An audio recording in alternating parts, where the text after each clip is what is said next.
Assalamualaikum warahmatullahi wabarakatuh. Waalaikumsalam Selamat warahmatullahi pagi wabarakatuh. teman-teman semuanya.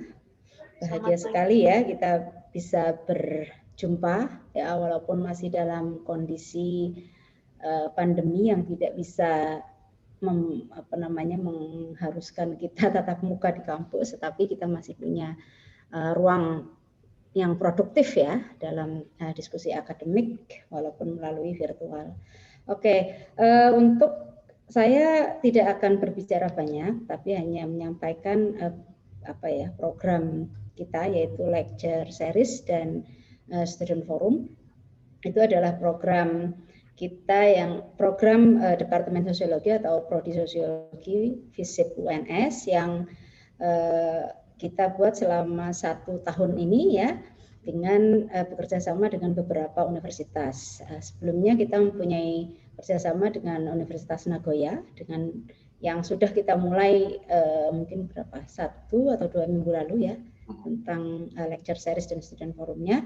Dan untuk 2 lecture series selanjutnya adalah dengan Pak Azhar Ibrahim dari Department of Malay Studies, National University of Singapore, dan nanti mungkin untuk terakhir di akhir semester ini kita akan punya lagi dengan Nagoya University. Untuk selanjutnya beberapa pertemuan di semester depannya lagi kita nanti akan coba susun lagi. Oke, dan untuk kali ini kita akan berdiskusi tentang konsep-konsep kunci dalam penelitian sosiologi. Pasti ini sangat bermanfaat sekali untuk mahasiswa semuanya ya, yang sedang menulis skripsi ataupun yang akan menyiapkan skripsinya. Oke, tidak akan berbanyak-banyak kata lagi, saya serahkan waktunya. Ya, acara ini akan dimoderatori oleh Mas Raditya Yoga Pratama atau Mas Yoga. Silahkan Mas Yoga. Ya, terima kasih banyak Bu Yuyun Sunesti atas waktunya.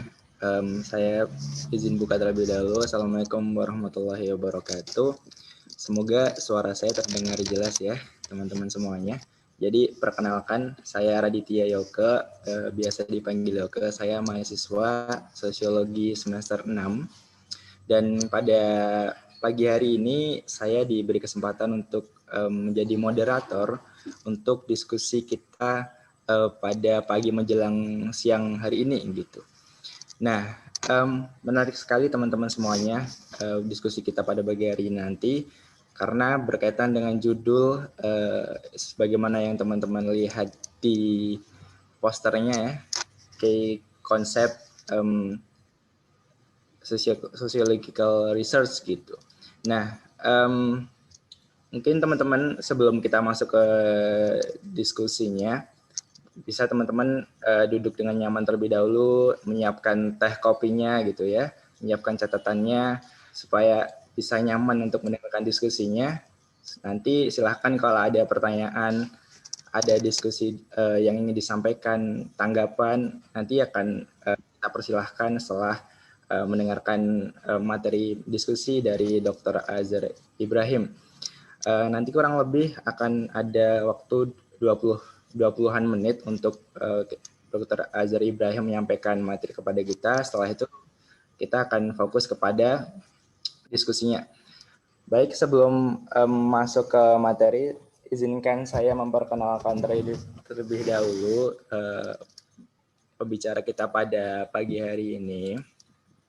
Beliau adalah Dr. Azhar Ibrahim, dosen dari Departemen Malay Studies Studi Melayu di NUS, National University of Singapore. Beliau melakukan studi tentang studi Melayu dan Southeast Asian Studies pada waktu sarjananya. Kemudian beliau juga telah menjadi dosen kurang lebih 10 tahun di National Institute of Education. Kemudian beliau juga memiliki interest dalam penelitian seperti Sociology of Religion, Sociology of Literature, dan Critical Literasi, dan the Malay dan Indonesia Intellectual Development. Kemudian dalam postdoctoral research beliau memiliki fokus dalam sosial teologi in Muslim Southeast Asia yang membahas tentang trends and challenge the theology of dialogue in Malay Indonesian societies. Jadi beliau bukan asli Indonesia, hanya saja banyak riset-riset beliau itu berkaitan kuat dengan Indonesia begitu. Beliau juga telah mempublikasikan berbagai macam publikasi gitu ya. Baik, sebagaimana yang teman-teman lihat di poster, kita akan mendiskusikan kurang lebih 4 main discussion pada pagi hari ini. Yang pertama adalah basic foundation for social science, mengapa sosiologi itu penting gitu misalnya, atau ya basic-basic tentang ilmu sosial. Kemudian avoiding pitfall dan flaws, gimana menghindari kecacatan atau kekurangan dari mungkin penelitian atau ya ilmu-ilmu sosial itu sendiri. Kemudian kita juga akan mendiskusikan tujuan dari penelitian. Kemudian terakhir adalah sociological imagination. Mungkin tidak perlu saya berpanjang lebar, kita langsung saja masuk pada diskusinya karena beliau sudah hadir di tengah-tengah kita. Mungkin langsung saja kepada Dr. Azhar Ibrahim, saya persilahkan. Baik, thank you Raditya. Ya, selamat pagi semua. Selamat pagi khasnya Yun, ya Dr. Yuyun, dan kalau ada di sini ya mungkin Pak dosen-dosen, Bu dosen yang ada mungkin ya. Yang penting sekali adalah anak didik kita yang di sini ya Yun, yang muda-muda ini. Ya, saya sangat berbangga diberi peluang ini. Seperti sama juga lah saya mengajar dengan teman-teman di NUS ya. Sekarang kita semua mengajar pakai Zoom. Ya. Jadi walaupun kita jauh, tapi keakraban itu terikat dengan kesatuan idea itu. Ya, kesatuan rasa kebersamaan bahwa ada sesuatu yang harus kita bincang sama-sama. Baik. Thank you so much ya Yun for inviting me. Baik, saya mulai dengan let me share the PowerPoint slide. Let's go to the business ya. Usah khawatir, memang PowerPoint slides ini memang dalam bahasa Inggris ya. Tapi nanti saya akan bicara dalam sebaik mungkin dalam bahasa Indonesia. Saya sudah lama sudah hampir 2 tahun tak ke Indonesia ya. Jadi tak pakai bahasa Indonesia lagi. Jadi agak kaku ya. Kalau di sini semuanya rata-rata bahasa Inggris aja di sini. Baik. Kalau judulnya ini adalah Key Concept in Sociological Research ya. Konsep-konsep kunci dalam riset ilmu sosial atau sosiologi lah. Ya. Saya mulai dengan kutipan dari seorang sosiolog terkenal ya, asal Hungaria dan kemudian ke Jerman yang terkenal dengan bukunya. Ya, saya mau tes dulu ya. Karl Mannheim ini terkenal dengan buku apa ini? Waduh, bagus ya Yun kalau kita bisa buat kuis ya. Ya. Jadi kalau Karl Mannheim ini bukunya apa? Siapa ini? Coba teka ini. Ada orang. Raditya, kalau Karl Mannheim itu bukunya apa? Pernah ingat nggak? Belum tahu, Pak. Belum tahu ya. Oke, tak apa kalau nanti. Ini bagus ya Yun kalau kita buat kuis ya. Jadi anak-anak dia ada lomba baca itu. Itu bukunya dalam ideology dan utopia. Ideology and utopia. Ya, itu sudah malah diterjemah ke bahasa Indonesia oleh Arif Budiman. Ya, kurang lebih dia mengatakan begini. In order to work in the social sciences, one must participate in the social process. Ya. Orang yang mau masuk ke dalam lapangan sains sosial itu harus pertama-tama itu masuk ke dalam proses sosial. Apa itu proses sosial? Ya, itu kita sepertinya turun padang. Turun padang tidak cukup, tapi apa? Participation in the living context. Ya, berpartisipasi dalam konteks yang hidup. Ya, dalam kehidupan sosial dengan presupposition. Ya, satu perandaian itu bahwa memahami ya, the inner nature of this living context ya, yaitu apa yang dalam bahasa kita itu yang tersurat dan tersirat dalam konteks kehidupan ini. Ada yang kita nampak, ada yang tidak nampak. Tak mungkin kita belajar sosiologi hanya lewat buku teks. Itu bukan. Karena ilmu sosiologi itu salah satu dasarnya masyarakat ini. Ya. Jadi itu satu dasar yang paling penting. The type of participation, ini paling penting, which the thinker enjoys, ya. Jadi tingkat partisipasi yang telah kita masuk ke dalam itu determines how he shall formulate his problems. Ya. Nah, itu yang menentukan bagaimana seseorang pengkaji itu, ya, seorang researcher itu menformulasi masalah yang sedang beliau hadapi atau sedang beliau research. Nah, dalam ilmu kemasyarakatan, yang paling penting itu adalah formulation of problem.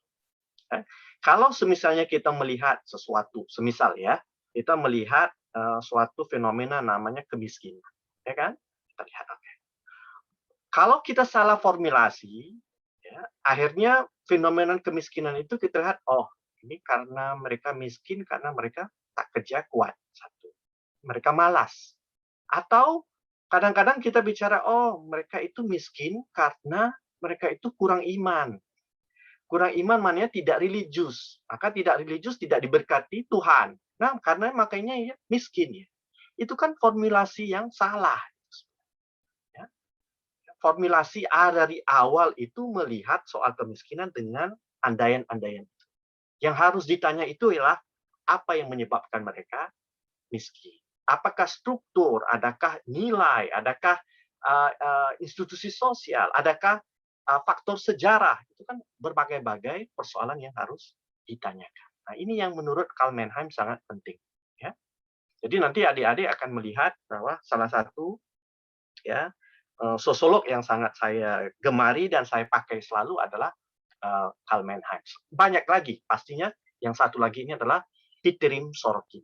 Ya, Pitirim Sorkin ini sudah agak lama juga ya, Bapak sosiologi ini dari Harvard ya di Amerika. Tapi karyanya itu jadi klasik sekarang. Nah, ya. Jadi dalam fokus diskusi kita pagi ini, pembicaraannya berkenaan dengan purpose and agenda of research. Ya, tak perlu diterjemah lah, sudah tahu lah ini ya. Key concept, ya, kata kunci, konsep-konsep kunci ataupun kadang-kadang konsep, kadang-kadang juga bisa teori. Walaupun teori memerlukan satu perbincangan khas. Pendekatan melakukan research, dan apakah areas of priorities, ya, prioritas dan concern kita waktu membuat research. Yang terakhir adalah sociological imagination ataupun realistic imagination. Itu yang diundang oleh C. Wright Mills dengan Karl Mannheim. Ya, nanti akan saya bicarakan dengan tuntas nanti. Baik, kalau kita lihat di sini, ini satu buku ya, adik-adik. Ini bukunya kecil sekali nih, senang dibaca ini. Kalau mana tahu ya, ada orang yang minat nanti mau terjemahkan lepas habis S1 ya. Ini bagus ini, knowledge for what ya. Walaupun konteksnya Amerika, Robert S. Greene ini adalah antara sosiolog Amerika yang sayang sekali tidak mendapat perhatian. Padahal dia bicarakan perkara-perkara yang sangat penting. Ya, apa yang harus kita pikirkan waktu membicarakan tentang persoalan ilmu sosial ini? Pertama adalah sadar akan apa yang berlaku dalam masyarakat. Kita tahu ilmu sosiologi ini adalah ilmu yang cakupannya itu luar biasa besar. Ya, satu, cakupannya berkenaan dengan sosialisasi individu. Ya, kedua adalah berkenaan dengan behavior kolektif, ya, perilaku kolektif. Kemudian social institution. Kemudian persoalan ras, culture, ethnicity. Kemudian persoalan human ecology, dan yang terakhir social problems. Ya, jadi kalau kita lihat pecahan dalam sosiologi ini juga ya mengundang untuk kita menjadi orang yang serius untuk belajar tentang masyarakat. Belajar tentang masyarakat ini luar biasa, sebenarnya sukar, tapi saya rasa sangat menjanjikan, ya, sangat memberikan kepuasan. Tanyalah Dr. Yuyun ini, apa yang membuat dia puas hati sehari-hari. Pasti dia senyum selalu karena dia ini pakar sosiologi. Ya kan, Yun? Ya. Jadi sosiologi ini adalah apa? Systematic search ya for facts about the world. Ya. Dia ilmu yang sistematis. ya untuk kita memahami dunia kita ini, ya. Dan ini bersangkutan dengan dua perkara besar, manusia dan masyarakat, ya. Baik. Kemudian understand, kita harus memahami purpose of study and research. Kalau sekadar buat research hanya memenuhi keperluan S1, nah itu sangat apa? Sangat kering, ya. Artinya nanti Raditya habis mau submit tesisnya itu karena ini aja, untuk memenuhi seremonial S1 aja itu. Ya, tapi saya yakin anak-anak di 11 Maret ini punya kepedulian luar biasa. Saya sudah ke kampus Anda. Saya sudah lihat dengan kondisi di Surakarta, di Solo, saya sudah lihat itu. Dan ini membayangkan bahwa ada sesuatu di kalangan anak-anak Indonesia yang begitu mempunyai keakraban ya dengan persoalan lingkungan. Ya, yang berani saya puji di sini, yang malahan saya tidak lihat sewaktu saya di Singapura atau di Malaysia. Ya, karena ada keterpanggilan ya dari anak-anak Indonesia ini. Dan saya yakin dengan itu. Makanya diundang Bu Yuyun, saya terus oke, I'm ready. Ya. Jadi sebelum itu, untuk memahami purpose of study and research, kita harus memiliki kemampuan teoretis yang relevan. Ya. Dan ini memerlukan penyesuaian. Ya, apa yang kita ambil. Kalau kita pergi ke banyak buku-buku teks ya, sosiologi itu kan tebal ya kan itu kan. Nah, itu kan buku sepertinya rujukan. Itu bukan kitab turun langit, itu bukan. Itu rujukan aja. Tapi yang penting itu kita ambil konsep-konsep yang bersesuaian dengan apa yang mau kita bicarakan dalam masyarakat. Kemudian selain itu kita harus salah satu kerja sosiologi ini adalah kemampuan untuk membuat evaluative standpoint. Itu membuat penilaian sendiri berdasarkan kepada lapangan kerja, objektif studi kita itu, dan ini sebenarnya kerja yang banyak orang mau lari, tak mau buat, ya kan? Karena membuat evaluative standpoint secara objektif, tetapi ada keberpihakannya. Nah, itu yang penting. Nah, di saat kita belajar tentang masyarakat luar bandar, tak mungkinlah kita senyap tidak membicarakan bahwa ada masyarakat luar bandar yang tanahnya tergusur, ya, yang produktivitinya agak rendah, yang kemiskinannya makin melarat, itu tak mungkin itu. Pasti kita harus membuat pendirian di situ. Nah, inilah ilmu sosiologi yang kadang-kadang tidak ya ada dalam ilmu-ilmu yang lain. Makanya ilmu sosiologi ini kadang-kadang diguruni oleh penguasa. Di satu sisi boleh dimanfaatkan oleh penguasa, di satu sisi dia sangat juga boleh mempersoalkan status quo. Ya. Kemudian satunya adalah kita mesti paham bahwa dalam membicarakan tentang masyarakat tidak pernah ada yang tunggal monolitik, dan tidak pernah ada yang serba luhur wali lah, ya, kalau gitu. Ya. Pasti ada persaingan nilai, persaingan interest, kepentingan. Itu harus jelas. Kalau tidak, kita tidak akan tahu tentang pembenturan social change dan konflik. Itu social change dan konflik itu mendasari dalam kita belajar sosiologi. Dan satu sisi yang lain, kita harus memahami bahwa ada dinamika sosial dan historis dalam semua fenomena masyarakat. Ya? Nah, itu sangat penting. Jadi makanya kalau kita pikirkan ya, ini dari poin 1 sampai 6 ini sudah agak berat ini kan. Artinya memang anak-anak dari sosiologi itu memang belajarnya berat. Karena kualitas mutu Anda berbicara dengan teman-teman lain, saya guarantee itu. Selepas Anda S1, vocabulary Anda lebih tinggi. Kosakata Anda, tata bahasa Anda lebih tinggi. Karena konsep Anda itu lebih menyergah. Ya, lebih menyerlah. Itu yang tidak ada pada anak-anak lain. Percayalah, kalau tidak percaya tanya Bu Yuyun. Oke. Kemudian adanya apa ini di sini? Karena ini poin ini ya, affirming the need of critical diagnosis. Salah satu sisi sosiologi itu adalah diagnosis. Diagnosis ini adalah mau memecahkan masalah yang ada dalam masyarakat. Mau mengetahui kenapa ada sesuatu fenomena ini dan mencari sebab musabab. Cikal bakalnya apa? Apa penyakitnya dalam masyarakat? Apa kerusakan dalam masyarakat? Itu namanya critical diagnosis. Dan di saat melakukan itu, di saat memikirkan sesuatu jalan keluar, pasti kita dibawa dalam latihan sosiologi memikirkan rintangan dan tantangan. Nah, itu kan luar biasa lagi kan? Ya, sudah lagi masuk ke lapangan, sudah harus tahu konsepnya, sudah harus akrabnya, ya, sudah tahu membedah analisisnya.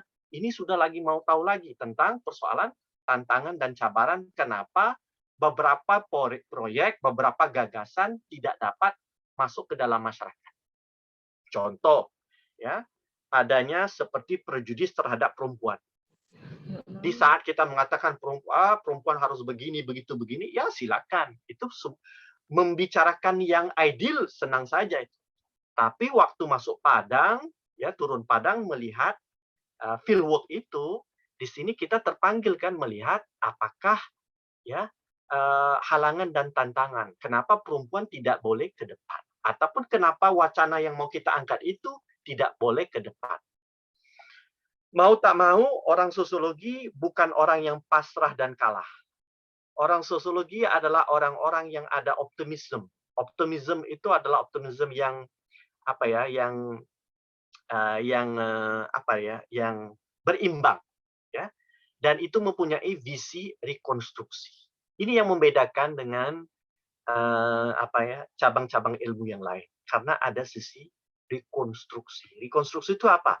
Di saat betapa buruk, jeleknya pun fenomena atau masyarakat terpanggil di sisi kita sebagai pengkaji, sebagai student of society, membicarakan persoalan bahwa ada tantangan dan cabaran, tetapi ke depan itu adalah kita membangun kembali apa yang tersopa, apa yang terkoyak, apa yang jelek, ya, apa yang sudah terbantut dan sebagainya. Nah, itu menjadi kepedulian kita. Ya, jadi Raditya, ini 1 sampai 9 cukup tak tenaganya untuk melakukan. Ya, saya mau dengar dari anak sosiologi. Ya, sanggupkah ini? Raditya? Bisa diusahakan, Pak. Iya kan? Haruslah. Kalau tidak, kalau anak itu tidak berani, dia tidak akan masuk sosiologi. Kalau sekadar mau belajar textbook aja, ya semua orang bisa buat kan. Nah, tetapi anak-anak sosiologi itu beda memang. Kalau dari kampus saya perhatikan yang mempunyai latihan sosiologi itu seringkali anak-anak yang terpanggil. Nah, jadi kita harus memastikan penguasaan kita pada sosiologi. Anda mesti take pride itu ya. Waktu orang tanya, ini belajar dari mana? Oh, sosiologi dong. Itu harus take pride dengan ilmu kita itu. Jangan orang tanya, oh sosiologi. Gitu. Itu kan kita tak ada pride lagi kan. Nah, bila sudah tidak ada pride, ya rasa bangga ya, itu kita tidak mungkin mendalami sampai excellent. Ya kan? Oke? Baik. Kenapa sosiologi itu poin important? Nah, semisalnya Raditya, kamu ke warung kopi. Orang tanya, ini sosiologi ini apa? Ini awang-awangan kah? Ini ke negeri antah berantah kah? Ini teori-teori kah? Oh tidak, Pak. Sosiologi penting. Ini Pak, saya akan jelaskan. Nah, ini dia. Contoh, ya membuat kita memahami fenomena dan isu dalam persekitaran masyarakat kita. Setidaknya dalam kelompok kita sendiri. Dan memahami dinamika sejarah, ya, perubahan sosial, dan ini penting, power relation. Relasi kekuasaan dalam masyarakat. Naiflah kalau kita bicara tentang masyarakat, tetapi kita tidak tahu tentang relasi kuasa.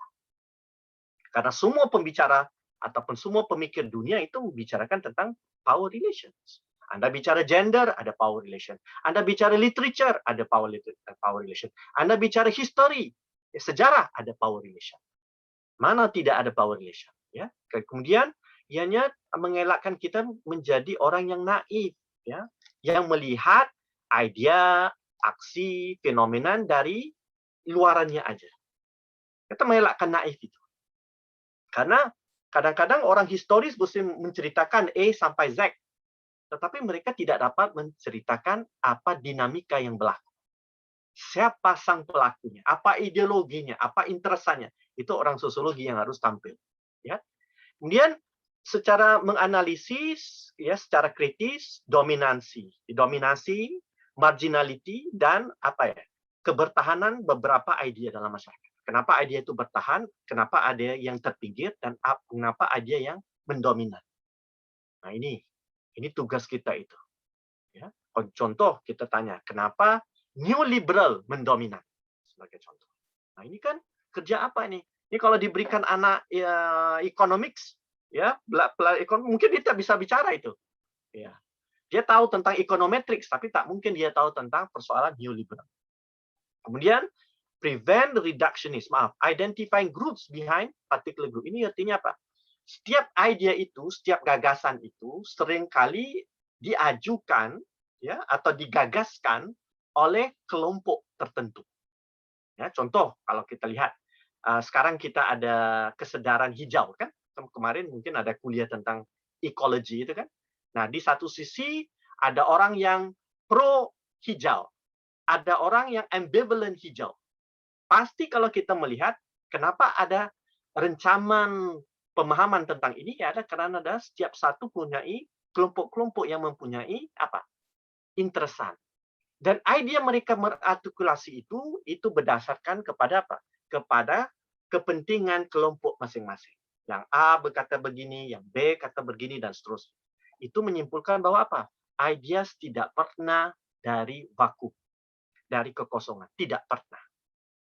Tidak ada ide turun langit. Ya. Nah, ini orang sosiologi harus jelas. Nah, ada sisi konteks sosial daripada ide dan ideologi. Kemudian ini dekat dengan yang poin 3 ini. Ya, mengelakkan andaian-andaian stereotype dan reductionist. Nah, ini kan kadang-kadang kita bisa ngomong selalu pakai ini ya, stereotype kan. Nah, kalau Muslim beginilah. Ya, kalau Cina beginilah. Kalau Madura pasti beginilah. Kalau Melayu beginilah, ya kan? Itu kan stereotip itu. Nah, andaian-andaian reductionist macam apa itu? Oh ya, orang ini tidak bekerja karena dia malas dan dia malas itu makanya ekonominya rendah. Itu anak sosiologi itu tidak sesimpel itu. Dia akan ya, korek ya, akan menggali ya untuk membicarakan apa sebab itu. Kemudian di sini. Nah, ini yang penting. Anak-anak yang belajar sosiologi itu selalu mempunyai tawaran alternatif dan kritisisme yang melebihi dari teman-teman yang lain, dari jurusan yang lain. Ya, dan itu yang sangat penting dalam sosiologi, itu membuat kita menjadi empatis. Dan kita sebenarnya apabila mengkaji masyarakat, mau tak mau, walaupun kita tidak melafazkan, tetapi ada sisi reform. Ya, sisi reformasi. Walaupun sedikit, saya pasti ada. Karena orang yang sosiologi ini selalu membicarakan apa? Bagaimana memahami dan membaiki apa yang sedia ada. Mau tak mau, ya korpus pengetahuan ini ya adalah satu respons kita terhadap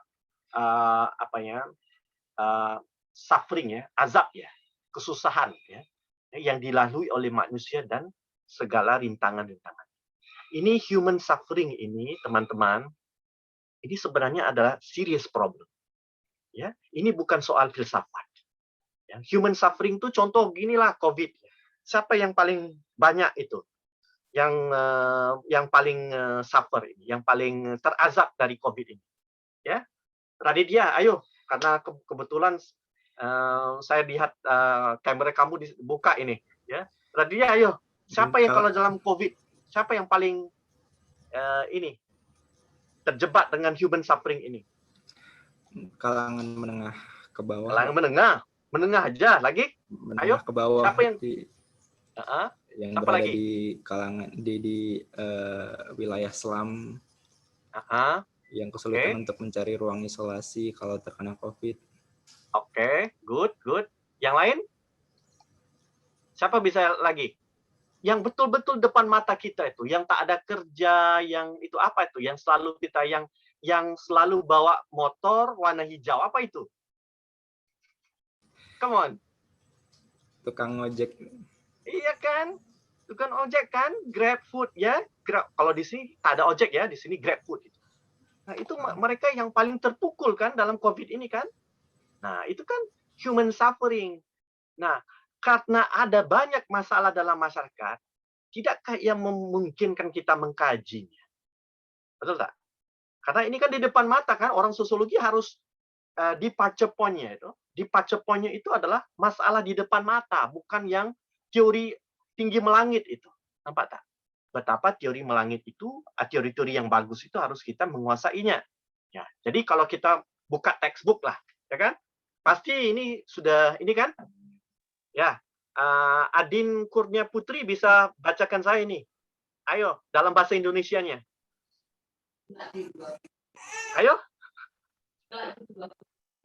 Bisakah? Aduh, malu-malu nih semuanya. Ayo. Ya, di sini kita bicara dengan kelas, ideologi, nilai, individual, bagaimana kemudian bicara kelas menengah, elit, etnisitas, kemudian identitas, keluarga, begitu, bagaimana alienasi, gender. Kalau kinship apa dalam bahasa Indonesianya? Kinship apa ya? Apa ya Bu Yudas? Ganti-ganti. Itu kan pertalian persaudaraan kan?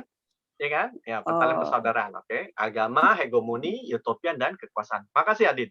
Ya. Oke kan. Jadi ini kurang lebih semua orang sudah pakar kan anak sosiologi. Kalau saya buat tes, ini pasti ya Yun ya, 50 upon 50 ya. Full mark kan? Bisa kan? No problem. Secara conceptual we have no problem. Right? In fact today we can Google saja kan? No problem. Tapi is this just what sociology is all about? Ya, sociology is not just about this. Ya, oke. Jadi bisa tak kita perkembangkan lagi? Nampak kan? Kita perkembangkan dari tadi yang textbook ini kita perkembangkan konsep analisis kita. Ya, pasti feudalism, ya kan? Ini kan dari sejarah kan? Kita ambil. Coba kita lihat dalam pembicaraan oleh Karl Marx, pembicaraan oleh Weber, ya, pembicaraan oleh banyak bapak-bapak sosiologi. Ya, dari tradisi Eropa itu pasti ada feudalism. Ya. Kalau orang Eropa bicara feudalism, ya, kenapa di sini orang tak baca feudalism? Karena feudalism benar-benar masih lagi berdenyut di tempat kita kan, secara struktural atau secara psikologi, ya kan? Kenapa tak mau bicara itu? Aneh kan? Karena di dalam textbook ada tak? Tak ada. Nampak tak? Jadi kita harus pikirkan, oh ada ini poverty.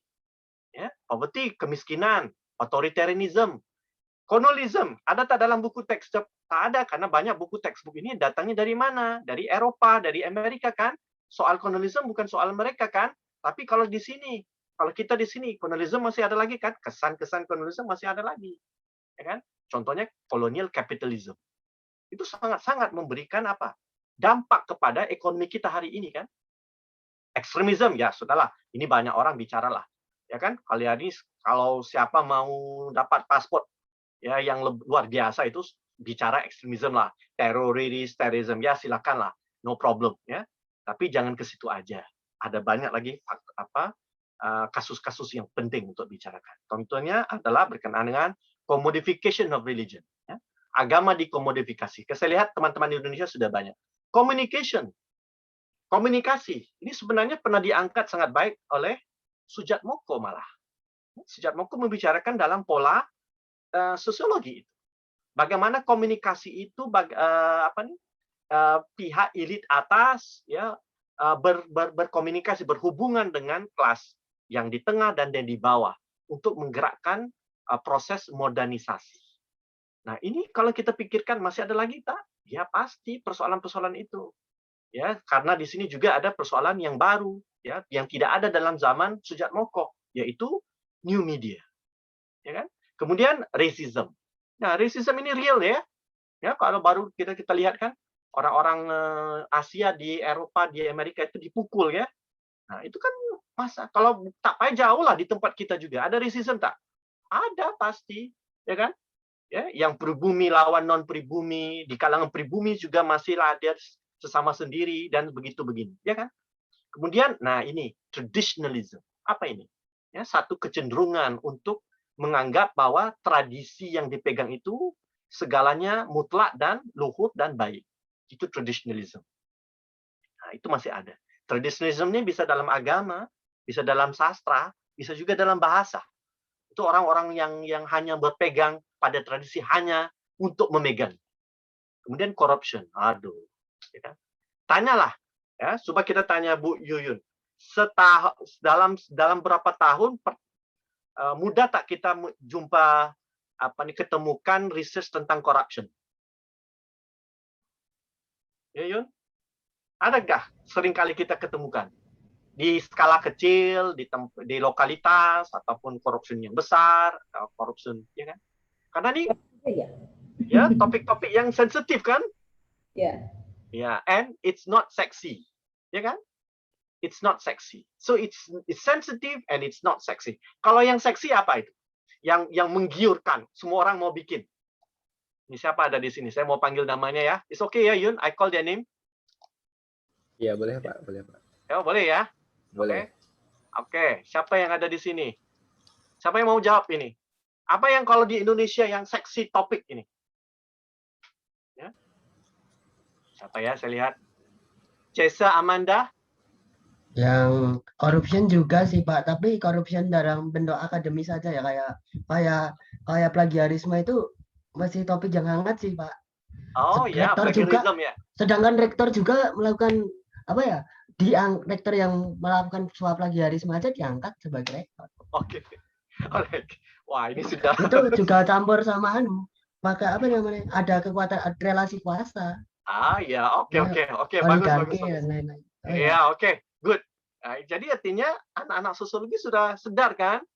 There's something missing, right? Something amiss dipanggil, ya. Something amiss, ada benda yang tak beres dalam masyarakat, gitu kan? Itu kan kita terpanggil untuk membicarakannya, betul kan? Ya, oke, good. Jadi waktu melakukan sociological research itu apa yang kita perlukan? Basic skemanya. Ini apa namanya? Inti asas lah.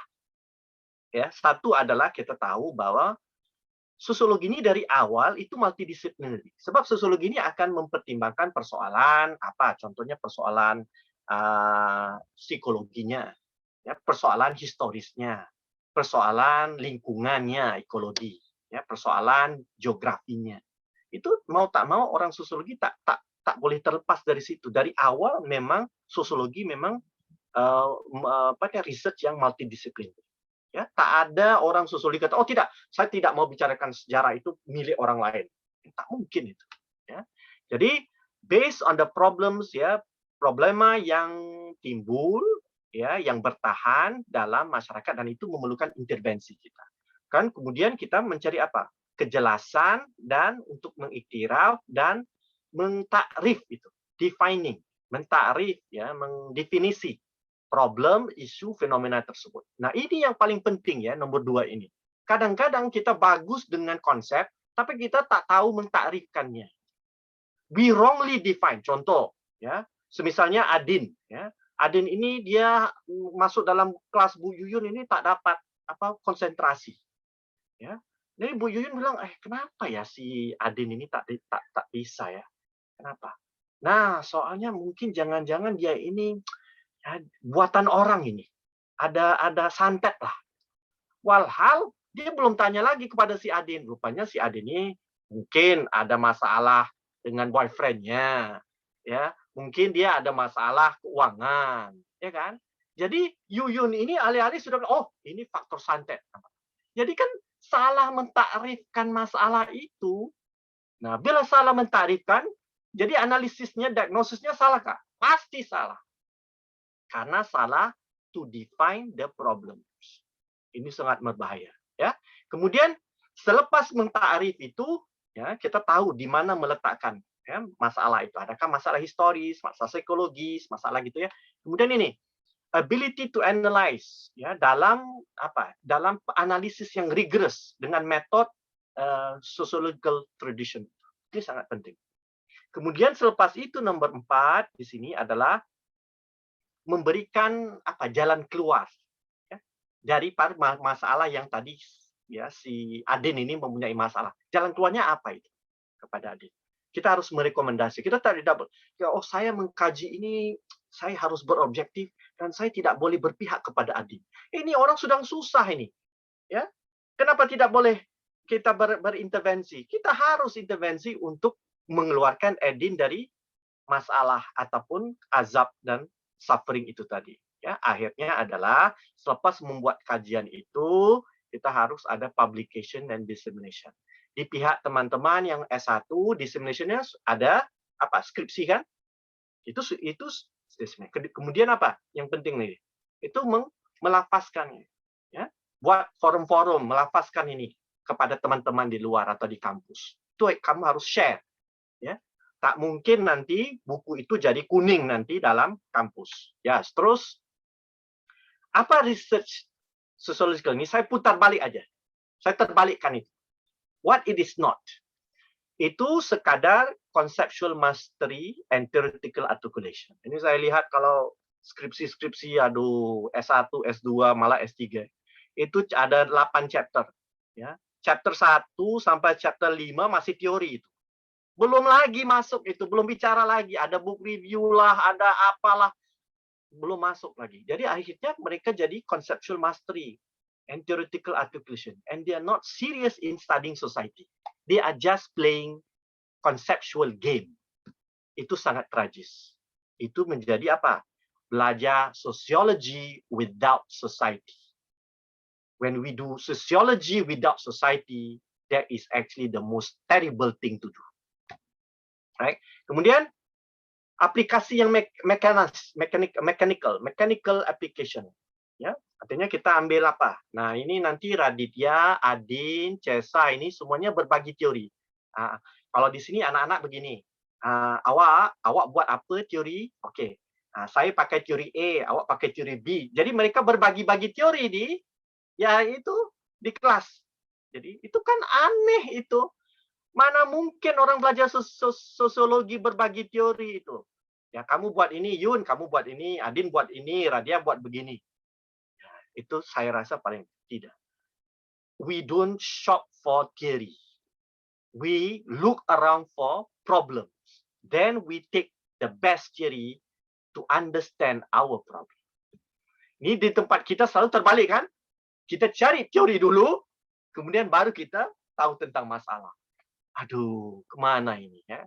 Kemudian succumb to exogenous research interest and agenda. Contoh begini, kita mau maju kan, selalu kita cari apa yang latest di Euro Amerika, ya kan? Nah, kita Google apa ya orang-orang sosiologi di sana buat. Oh ya, sekarang mereka sedang buat apa? Monsters, ya, monsters and ghosts. Wah, kita pun, ya bagus, kita pun mau buat monsters and ghosts. Walhal di sana sudah kajiannya sudah macam-macam itu kan. Mereka sudah komplit itu semua. Di tempat kita ini masih era modernization ini.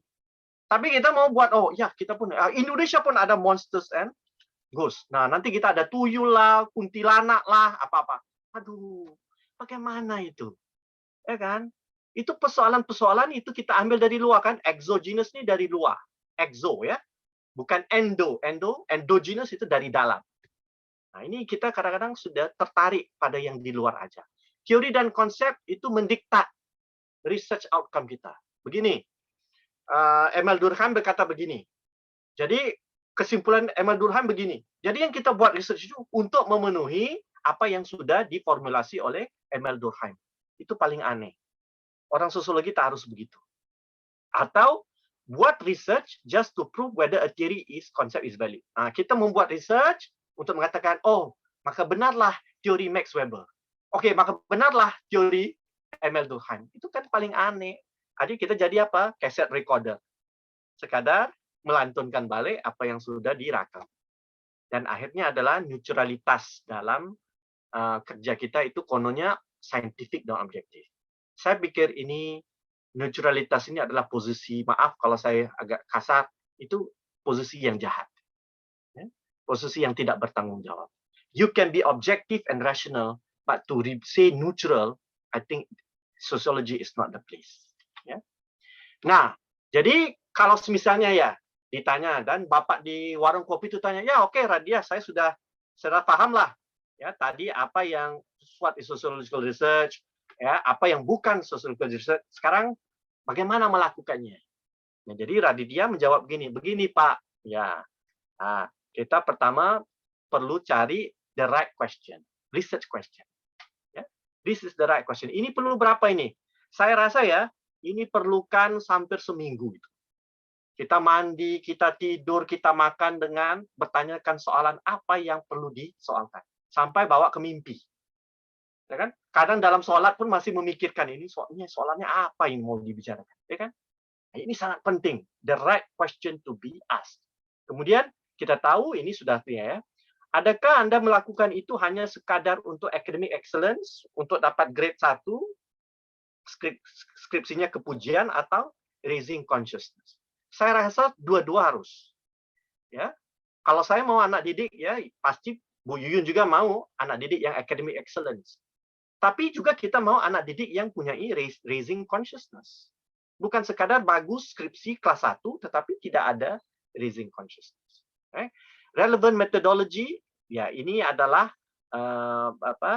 bisa belajar dengan lebih tekun dan minta nasihat supervisor kita, ya bapak-bapak dosen kita, ibu dosen. Sufficient materials, data, and corpus, ya ini penting. Ini dari lapangan. Apa yang mau kita kaji? Jangan-jangan kita teori bagus, tetapi materialnya tak bagus. Nah, ini selalu saya ketemukan. Ya, itu yang nanti belerek-lerek itu. Bicaranya sampai 8 chapter, tapi first 5 chapter itu bicaranya tentang teori. Bahannya tidak ada. Kenapa? Bahan tak kuat. Kalau bahan tak ada, jangan buat kajian. Ya, materinya. Ya. Kemudian, critical lens. Ini ada apa lens kita ini? Lens kita ini moral lens, racial lens, atau Eurocentric lens. Atau jangan-jangan juga fundamentalist lens. Itu bisa kacau kan lensa-lensa kita ini. Jadi pembacaan yang empatis sebagian daripada objectivity. Objectivity adalah rasional, ya berimbang, ya ada scientific rigor, tetapi ada empatisnya. Kemudian ini berkaitan dengan taking side, eclectic saya sudah sebut. Ini adalah apa? Cara pikir yang mandiri, autonomous. Ya, itu yang nanti kalau ada kesempatan di lain kuliah saya akan bicarakannya dengan lebih tuntas persoalan autonomous thinking ini. Ya, recreate and rewrite ideas itu selepas pasca skripsi Anda seringkali. Ya, research, writing, and discussing and revisiting itu adalah paket besar dalam kerja sosiologi. Mungkin Raditya mungkin ke ini kan researching dan writing kan, habis skripsi diam aja kan, karena tidak ada discussing dan tidak ada revisiting. Kalau mau komplit mesti ada ini kan. Ya, jadi nanti S2-nya pulang pada Bu Yuyun balik. Bu, saya mau mewacanakan ini terus. Saya mau revisit terus kan. Nah, jadi ilmu berkembang. Akhir mau tidak mau anak sosiologi mesti ada disiplin. Disiplinnya apa ini? Nah, ini kerja tukang ya.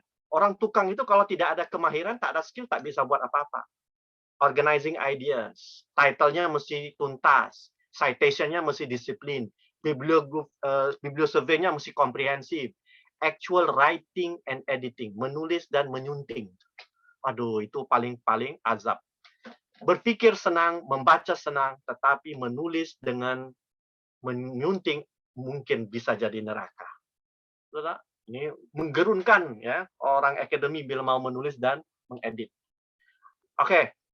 Jadi what will be potensi problema? Potensi problem, ya, potential problem waktu kita masuk dalam dunia research ini. Satu, agenda research-nya tidak clear. Ataupun persoalan yang diangkat itu hal-hal yang apa? Tetek bengek itu. Ya. Yang hal yang kecil-kecil. Contoh begini, Anda sepatutnya mengkaji bagaimana bapak-bapak yang bawa beca itu ya. Apa beca ya Yun di sana? Beca ya di sana. Beca ya. Ya, beca itu kan kadang-kadang sekarang dengan ada Grab itu kan mereka sudah tidak ada kerja kan? Seharusnya Anda bicara itu kan, tapi tidak. Anda cari apa? Apakah mereka menggunakan cushion mereka yang mereka ada cushion ya di beca itu. Cushionnya itu cushion leather atau cushion fabric. Itu kan luar biasa goblok, maaf lah ya. Itu kan trivial itu kan. Seharusnya dibicarakan kenapa orang yang bawa beca itu terketepi ya, termarginal waktu masuknya Grab. Bukan bicarakan apa cushion yang dipakai dalam itu. Dan ini jangan ketawa, pasti ada orang yang nak cari aneh-aneh buat riset seperti itu. Ya, di sini banyak di sini. Tapi kadang-kadang diberi, oh ya bagus itu bagus. In the name of creativity. Jadi salah apa ya? Salah pedoman lah saya pikir. Kemudian when your theory and conceptual tools are bigger than materials and fields of study. teorinya lebih besar dari materinya. Ya, dalam bidalan Melayu itu besar baju dari badan. Ya, badannya lebih besar dari bajunya. Ya, maaf, besar baju dari badan. Jadi badannya kecil, bajunya lebih besar. Ya, jadi itu tak pas itu. When the research start with the fulfilling of certain explicit agenda, ini kita tahulah. Ya, kadang-kadang ada retorik true. Kita mau buat itu karena untuk nasional, ya, untuk organisasi ormas tertentu. Akhirnya kita itu tidak dapat melihat secara objektif. Ya. Terakhir, existing studies have sufficient coverage. Ini studi-studi awal sudah melakukan, tapi kita tetap mau melakukan. Akhirnya kontribusi kita pada kajian itu hampir kosong ataupun tidak bermakna. Nampak tak? That is a problem. Kemudian akhirnya the conclusion of your study tells the obvious. Apa itu maksudnya? Ya, tesis Anda Raditya nanti mau bikin apa nanti untuk tahun 4? Sudah dibayang-bayangkah? Skripsi ya, Pak? Ya, skripsinya. Soal digital problem sih, Pak. Dunia digital. Digital problem. But what if, let's say, ya, di akhir ujung skripsi kamu membicarakan sesuatu yang sudah ada orang tahu. Ya, contoh, antara tesis Anda dalam skripsi itu adalah ya, bahwa dunia digital itu adalah dunia yang anak-anak muda masuk di dalamnya. Aduh, itu nenek-nenek pun sudah tahu kan? Nggak perlu menjadi bahan kajian. Ya, kalau nenek-nenek sudah tahu, tak mungkin itu sebuah tesis yang memberuntungkan. Nampak tak? Ya, jadi don't tell the obvious. You must go beyond it. Jadi what are the basic things you need to look before embarking a research? Apa yang perlu kita? Pertama, fully understand the purpose, and saya ulangi lagi. Nah, nih, no die theory. Ini penting. Kan kalau kita bicara kitab-kitab lama, kenalah dirimu. Tapi dalam sosiologi, kenalah teorimu. Ya. Dan jadi kalau masuk tasawuf, kenalah dirimu untuk mengenali Tuhanmu. Ya. Kalau dalam masuk sosiologi, kenalah teorimu untuk memastikan skripsimu itu berjalan lancar. Ya. Ability to fully discern research trends and needs. Ini mungkin Anda tidak mengesuai untuk S1, tapi pasti ibu dosen, Pak dosen sudah tahu poin 3 ini. Ya, research trends. Ya. Jadi avoiding research that is mechanical and bureaucratic in nature. Bapak Ibu pasti tahu tren-tren apa yang sesuai. Apa ini? No die theory and concept. Randolph S. David. Oke, Yun. Siapa yang Inggrisnya bagus boleh baca nih? Ada rekomendasi nggak? Saya mau partisipasi. Alifa? Ya, Alifa atau Fitriana? Alifa? Ya, Bu. Am I audible? Yeah, all right, you can. Can you read this? All right, I can hear you. Okay. Sometimes students ask what term papers or dissertations they should write and what theoretical frameworks they should use. My ready answer has always been, forget about theoretical frameworks for the moment and simply ask yourself, as a human being, what is it that repels or troubles me, fascinates and excites me about the social order in which I live? This is a question of values, and it serves no useful purpose to deny that they exist or to ignore them in the choice of research topics. Yeah, thank you, Saudari. Yeah. Jadi kita lihat sini, ini kutipan dari Randolph S. David, dia seorang bapak ahli sosiolog dari Filipina. Ya, bagus bukunya itu. Ya, saya sebenarnya lebih cenderung untuk baca buku-buku sosiologi dari belahan Asia. Ya, karena lebih dekat itu malahan. Ya. Dan Randolph ini mengatakan, ya cukuplah ya, jangan tanya teori dulu, tapi ditanya apa? Ditanya tentang persoalan-persoalan yang ada dalam masyarakat. Dan itu adalah persoalan nilai, values. Bagaimana kita membaca masyarakat. Ya. Menurut satu diktum yang sangat populer, ya, pasti teman-teman Indonesia tahu ini. Dari Paulo Freire, Pedagogi Kaum Tertindas. To read the word is to read the world. Membaca kata itu dengan membaca dunia. Membaca dunia itu adalah yang sekeliling kita. Jadi kembali, a sense of purpose in embarking a research. Ada rasa purpose ya, ada matlamat ya, ada objektif yang jelas. Pertama, conscious bahwa research itu diperlukan, bahwa ia punya matlamat yang jelas, ada urgency. Urgensinya maknanya kalau tidak dilakukan sekarang itu ya akan memudaratkan, akan ada dampak negatif. Ya, ada satu drive ini untuk melakukan itu. Ini saya rasa sudah ini penting ini. Aware of mainstream scholarship with cliche concern. Cliche concern itu, cliche atau cliche ya. Cliche itu adalah hal-hal yang sudah umum terpakai ya, sampai ya kita sudah tidak pernah memikir ulang ya konsep-konsep yang terpakai itu. Contohlah paling mudah ya. Saya pikir kalau klise itu adalah anak-anak yang youth gitu ya, belia itu pemuda jiwa bangsa, pemuda harapan bangsa. Itu kan klise itu kan. Nah, orang-orang sosiologi tidak bergerak dalam situ, tidak bergerak dengan pemuda jiwa bangsa, pemuda harapan bangsa. Ya. Tapi orang sosiologi yang membicarakan kenapa hari ini pemuda atau belia itu tidak mampu ke depan, ya, malahan dalam arena politik ataupun arena membangun masyarakat berbanding pada dekad-dekad terdahulu. Ada sebab. Karena retoriknya masih ada lagi kan. Jadi kita tidak senang, tidak mudah dibeli oleh retorik-retorik itu, klise itu. Dan kemudian ini yang sangat penting ya, alternatifnya. Baik, apa yang harus kita elakkan waktu membuat research? Ya, gila teori, teori mania. Ini terjadi. Kalau saya lihat, aduh, kadang-kadang bicara teorinya, wah bagus itu dalam kelas, gerbang-gerbang, wah bagus. Tapi bila tanya masalah, tak tahu itu. Macam mana orang menjadi sosiologi, teorinya bagus, persoalan masyarakatnya tak tahu, tak mungkin kan? Jadi karena apa? Terkadam jadi slave ya, terkadam dengan theoretical paradigm instead of real phenomenon dictating critical analysis ya, ataupun tersembam ya, terjebak dengan paradigma yang sudah tak orang pakai lagi. Contoh behaviorism ya. Behaviorism itu dah tak ada orang bicara lagi karena teorinya sudah banyak yang tak beres, salah, termasuk functionalism. Ya, tapi kita masih pakai lagi. Oh, aneh, kenapa tadi yang berbagi dalam kelas kan? Di kelas kan tadi berbagi kan? Oh, Anda buat postmodern, Anda buat functionalist, Anda buat behaviorism, gitu-gitu kan? Itu berbagi-bagi, itu kan aneh itu. Janganlah berbagi-bagi teori. Jadi dalam kelas itu gah nampaknya. Ya, tesisnya, topiknya, wah, bagus itu. Tapi mau dibawa kemana ini? Bermain-main dengan konsep aja. Ataupun overhype. Nah, ini yang overhype ini saya lihat, ini kalau anak-anak di kampus kami lah, kampus saya.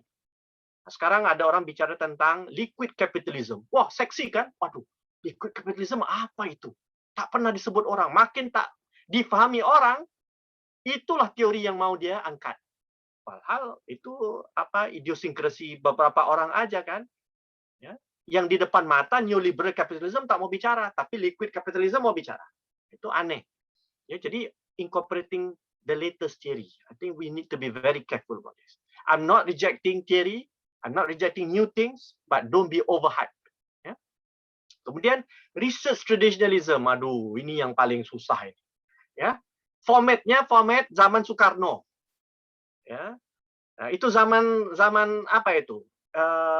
Masih lagi objektifnya, apanya itu. Kadang-kadang ulang lagi.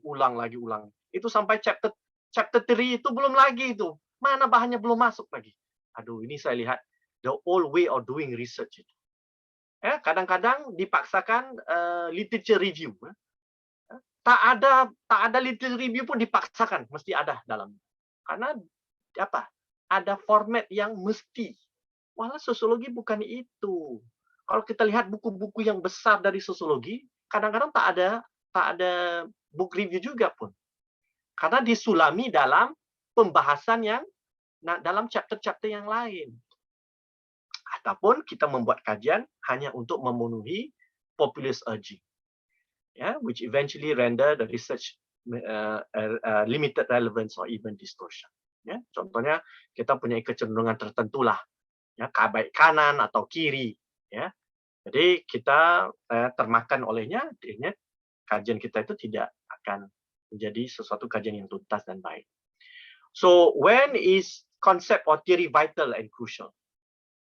Ya, sebuah konsep itu harus membantu waktu kita memformulasi isu dan problem, bukan mendiktatnya, bukan mendiktat kajian kita. Di Pacepon kita pasti dengan permasalahan, tetapi teori dan konsep itu membantu dalam mengkonsepsikannya. Kemudian kedua adalah the efficacy, ini efikasinya apa bahasa Indonesia ya? Apa ya Yun kalau efikasi bahasa Indonesia? Keberlangsungannya ya kurang lebih lah ya. Efikasi itu kemampuannya itu untuk berfungsi, ya. Itu tergantung pada isu yang atau problem yang relevan yang kita mengangkat. Ya. Jadi teori dan konsep itu hanya bisa relevan berdasarkan ke problema yang kita mahu angkat. Kemudian ini problem posing approach is very important. Ini saya ketemukan dari mana? Bukan dari banyak orang sosiologi, tapi daripada literasi kritis yang saya bilang tadi, Paulo Freire, pedagogi kaum tertindas. Ini adalah istilah yang digunakan oleh Paulo Freire, ya, pedagogi hadap masalah. Ya, pedagogi mana? Pendekatan hadap masalah. Ya, jadi orang sosiologi harus pikirkan ini. Kemudian konsep yang kita pakai itu harus membantu mencerahkan kajian kita, bukan ia menjadi beban kepada kita. Sebab nanti kalau Anda bicara, contoh ya, bahannya kecil, teorinya besar, akhirnya Anda harus apa? Hanya membicarakan, menjustifikasikan teori aja atau membicarakan konsep itu aja. Ya, contoh Anda bicarakan tentang perkara yang besar, hegemoni, ya, dalam sebuah perkajian tentang di sebuah kampung. Aduh, jadi nanti mau bicarakan hegemoni aja sudah 3 chapter itu. Nah, jadi tidak sesuai. Nah, kita ambil sebagian dari perspektif hegemoni. Nah, bagaimana kita lihat teman-teman? Kenapa saya ambil buku Edward Said ini? Ini satu contoh di mana dia orang profesor comparative literature. Tapi dia conscious of sociological issues, sociological concept. Dan dia tidak ambil semua, dia ambil sedikit saja. Ya, untuk menyesuaikan dalam kajian comparative literature. The world, the text, and the critique. Nah, ini sudah diterjemahkan bahasa Indonesia juga ini buku ini bagus ini. Ya. Nah, dipendekkan cerita. Nah, ini yang teman-teman menunggu kan. Kenapa ya Pak Asar ini cakapnya aduh panjang-panjang. Kasih aja lah formulir sudah, ya kan? Mana mungkin kan? Ya orang kalau mau makan jamu pun ibu yang jual jamu kan menerangkan aja kan. Ya, ini bukan fast game, ini bukan Indomie. Ya kan? Belajar sosiologi bukan Indomie 5 menit sudah makan, tidak. Nah, sosiologi adalah ya ketukangan, craft. Dia bukan Indomie. Kalau Indomie senang, semua orang boleh makan, semua orang boleh buat. Ya.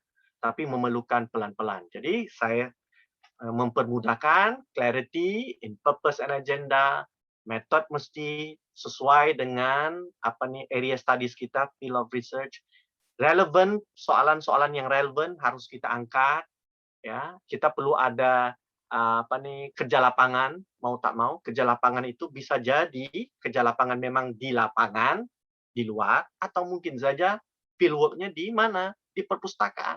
Perpustakaan itu juga fieldwork dalam pengertian itu, karena bahan kan, harus ada bahan. Kemudian relevant conceptual tools, ya. Nah, ini adalah yang tadi saya sudah jelaskan tadi. Analytic diagnostic, alternative, skema, ini sudah bilang kan, diseminasi tadi. Nah, ini penting. Consistent presence in the public and academic discourse. Mungkin anak-anak S1 tidak.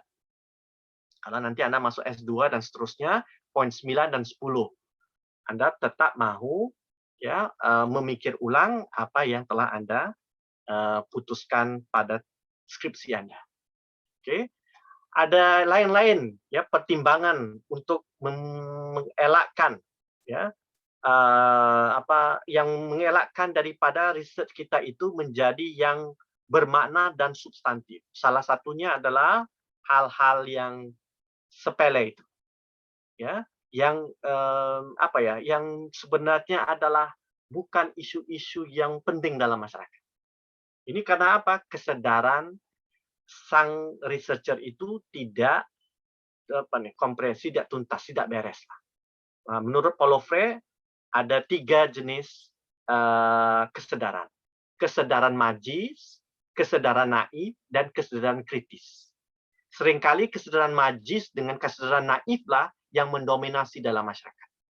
Kita perlukan kesadaran kritis, dan seringkali saya yakin anak-anak dalam sosiologi punya kesadaran kritis. Contoh begini, saya jelaskan. Apa kesadaran magis? Contoh petani. Kita tanya petani, Bapak, kenapa Bapak miskin ya? Oh ya, saya miskin karena saya tidak bekerja keras dan ini sudah ditakdirkan oleh Allah. Oke. Kalau kita tanya satu, ini namanya kesadaran magis. Dan kalau kita tanya lagi pada petani itu, Pak, kenapa ya Bapak ya begini keadaannya? Dia bilang, oh ya, saya ini susah karena ada orang waktu saya bekerja mungkin saya tidak efisien lah, ya begitu begini. Dia menyalahkan dirinya juga lagi. Itu kesadaran. Nah, ini. Tapi kalau kita tanya seorang petani yang sudah punya kesadaran dan kawannya itu Raditya. Raditya sudah berbagi dengan dia itu. Ya, hasil-hasil pikiran yang kritis. Pak, kenapa Bapak miskin? Oh, saya miskin ini karena ada orang tengah juragan-juragan di kampung yang menjadi parasit. Mereka itu semua mengambil dari apa? Mereka beruntung dari strik terstruktur. Wah, Bapak itu menjelaskan dengan sangat luar biasa. Bapak itu sudah mencapai tingkat literasi ataupun kefahaman yang kritis. Critical consciousness. Jadi kalau anak-anak sosiologi, Anda yang tahap mana? Tahap 1, 2, atau 3? Raditya, Anda mau tahap yang mana? Masih belum jelas. Tahap 3 lah kan? Critical consciousness kan? Nah, jadi sebenarnya belajar sosiologi itu kita sendiri sudah terkondisi untuk mencapai tahap ketiga itu, critical consciousness. Tanpa critical consciousness, kita tidak boleh melakukan kerja turun padang mengkaji sosiologi. Nah, itu yang sangat penting. Ya. Nah, ini sociological imagination. Ya, ini adalah isu-isu ya yang sangat penting selain dari konsep-konsep itu untuk memperkuatkan kajian kita research itu.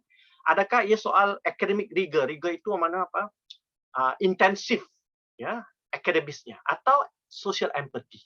Saya rasa dua-duanya penting. Ya, tak mungkin saja ada social empathy tapi kajiannya sloppy. Itu sepertinya tidak mantap.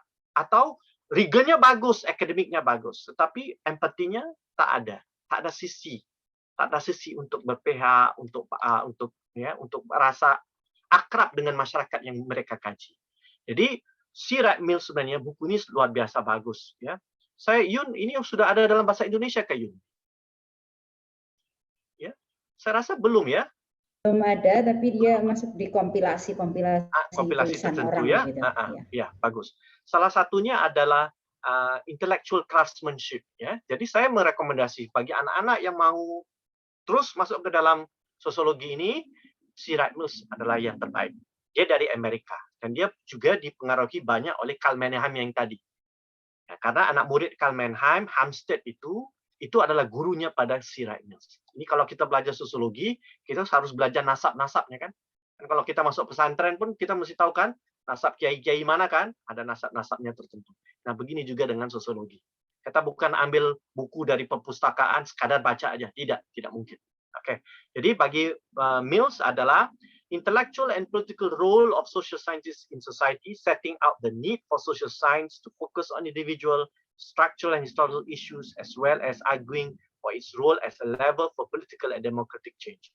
Ini kurang lebih apa yang tadi saya jelaskan di atas. Saya menyimpulkan ini sebenarnya yang kita bicarakan yang tadi itu semua itu sebagian daripada sociological imagination.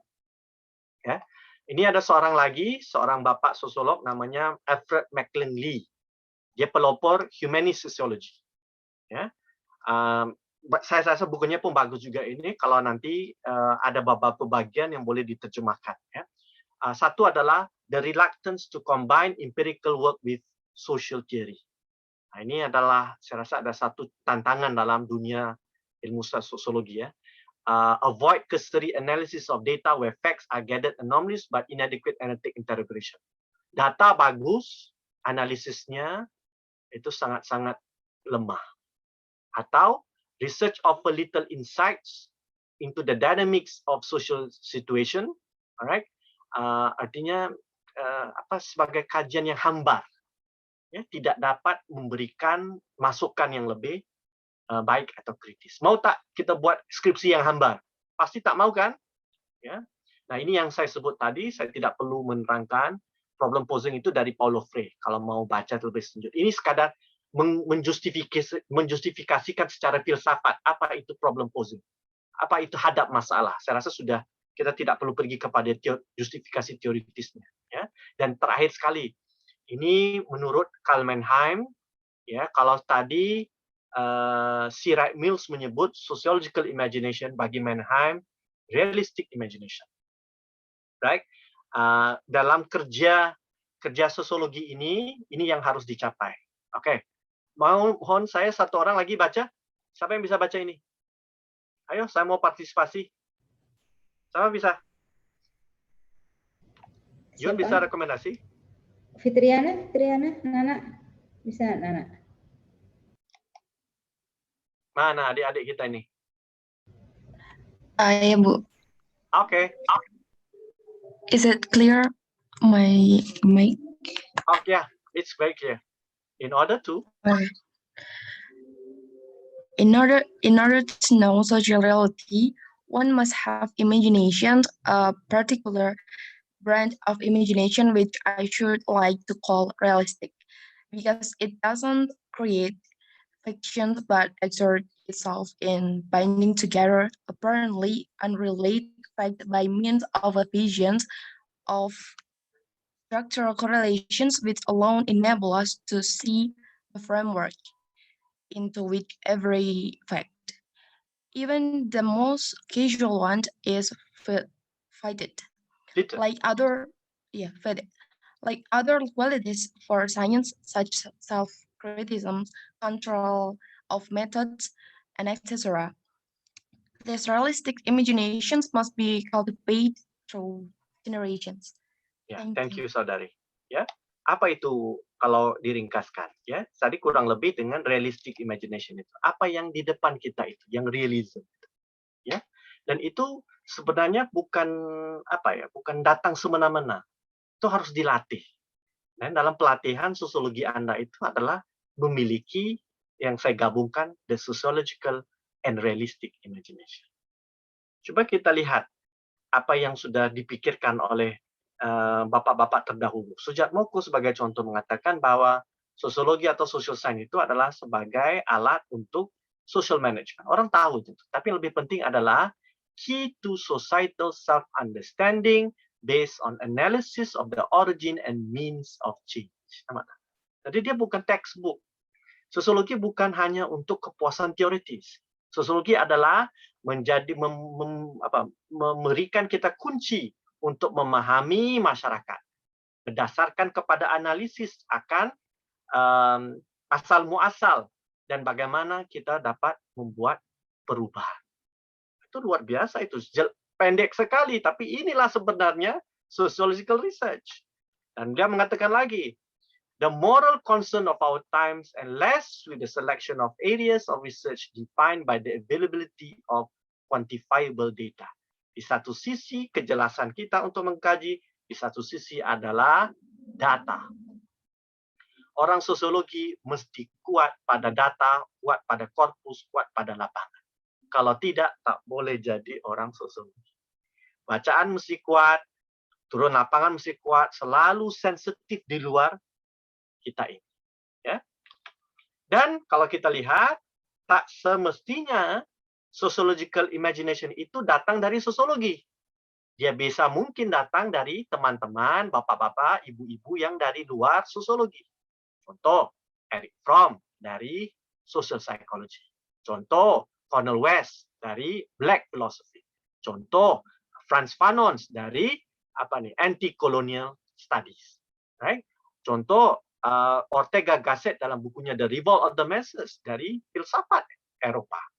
Howard Zinn dari history, dari sejarah, dan Edward Said dari lapangan comparative literature. Jadi kalau kita lihat, kalau saya mau kuliahkan satu nih, oh ya bisa, ya, tapi tak perlulah buat sekarang, ya kan? Ini mengundang imajinasi sosiologikal kita itu. Percayalah, ya, jangan kita hanya terikat kepada konsep-konsep yang buku teks aja. Walaupun ia penting, kita harus memperluaskan pembacaan kita. Tidak perlu ke jauh, ya, di Indonesia sendiri kan. Nah, kalau kita lihat, adakah karya-karya yang kritis ini dari Indonesia ini bisa menambah imajinasi kritis kita itu. Ya. Muslim Abdul Rahman, seorang antropolog yang menulis buku tentang Islam transformatif.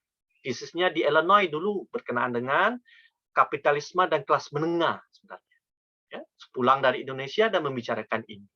Mansur Fakih, dia seorang Perian, ya, dengan ide-idenya untuk mengangkat literasi kritis waktu masuk ke dalam lapangan. Bukunya Jalan Lain. Sultan Taadir, ini seorang penulis dan seorang pemikir, ya, sebelum pada tahun 30-an dengan bukunya Layar Terkembang. Itu sangat-sangat luar biasa Bapak ini, orang sastra, tapi ya sangat peduli untuk membicarakan tentang persoalan kebudayaan, persoalan nilai dan persoalan dinamika sosial.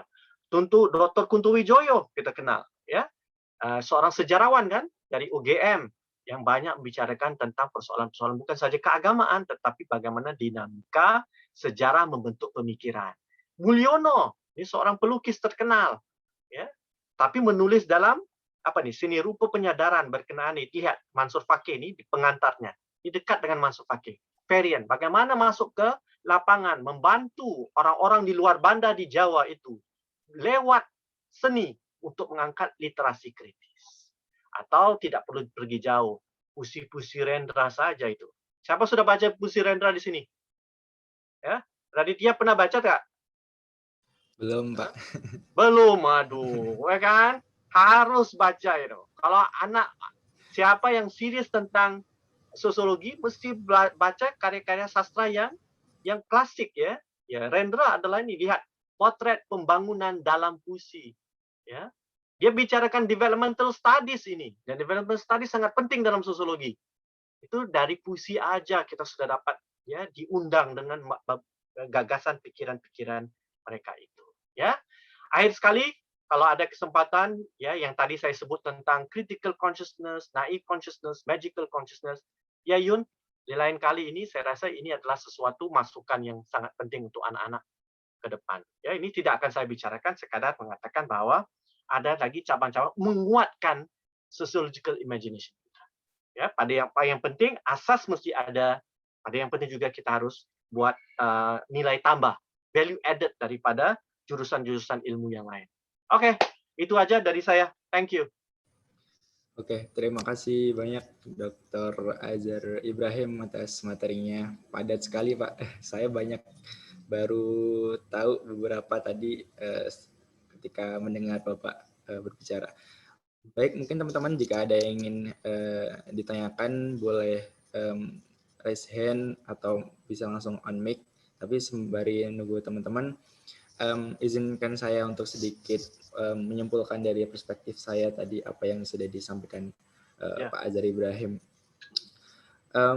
Berbicara sosiologi dan masyarakat tadi, Dr. Azhar Ibrahim telah menyampaikan kalau kita perlu terlebih dahulu sadar tentang fenomena dan isu-isu yang ada. Kemudian kita paham juga tujuan risetnya, kemudian paham teori, kemudian di akhir perlunya kita untuk mendiagnosis secara kritis apa sebab, musabab, dan sebagainya.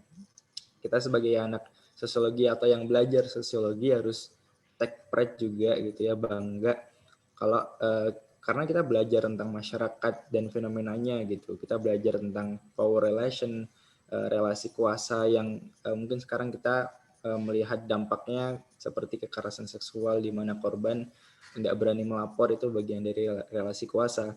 Kemudian ekstremisme, contohnya mungkin yang baru-baru aja bom yang ada gitu, itu kan menyedihkan gitu ya. Kemudian juga kita akan lebih kritis dan empati gitu.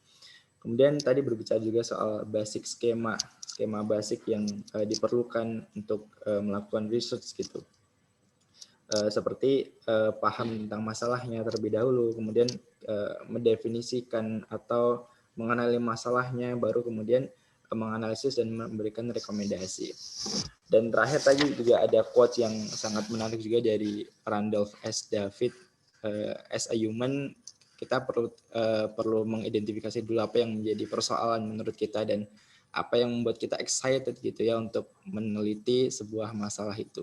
Bukan terlebih dahulu berbicara mengenai teori, tapi bukan berarti teori itu tidak penting.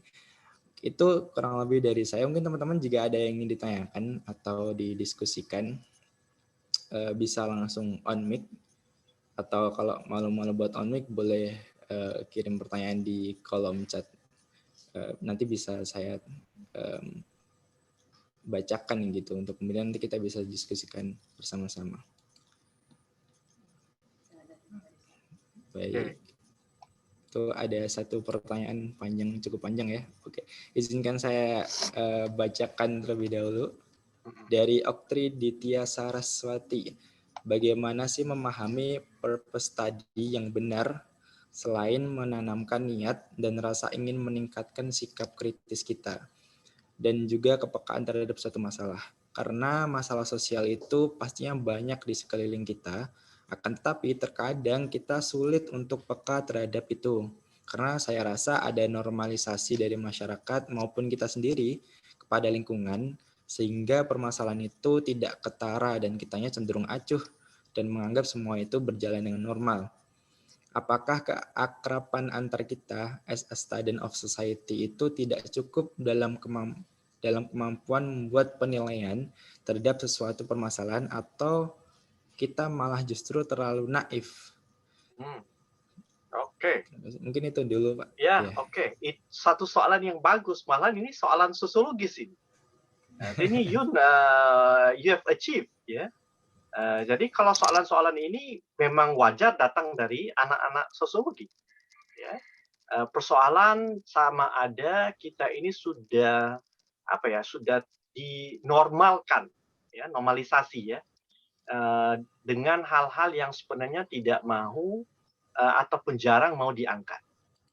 Jadi isunya adalah kadang-kadang kita harus menjenguk di luar sedikit, menjenguk di luar wacana ya sebenarnya.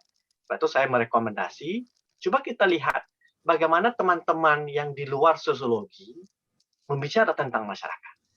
Kan tadi kan sebenarnya antara orang yang sangat kelompok manusia ya, yang sangat sensitif itu seringkali dari penulis, ya, sastrawan.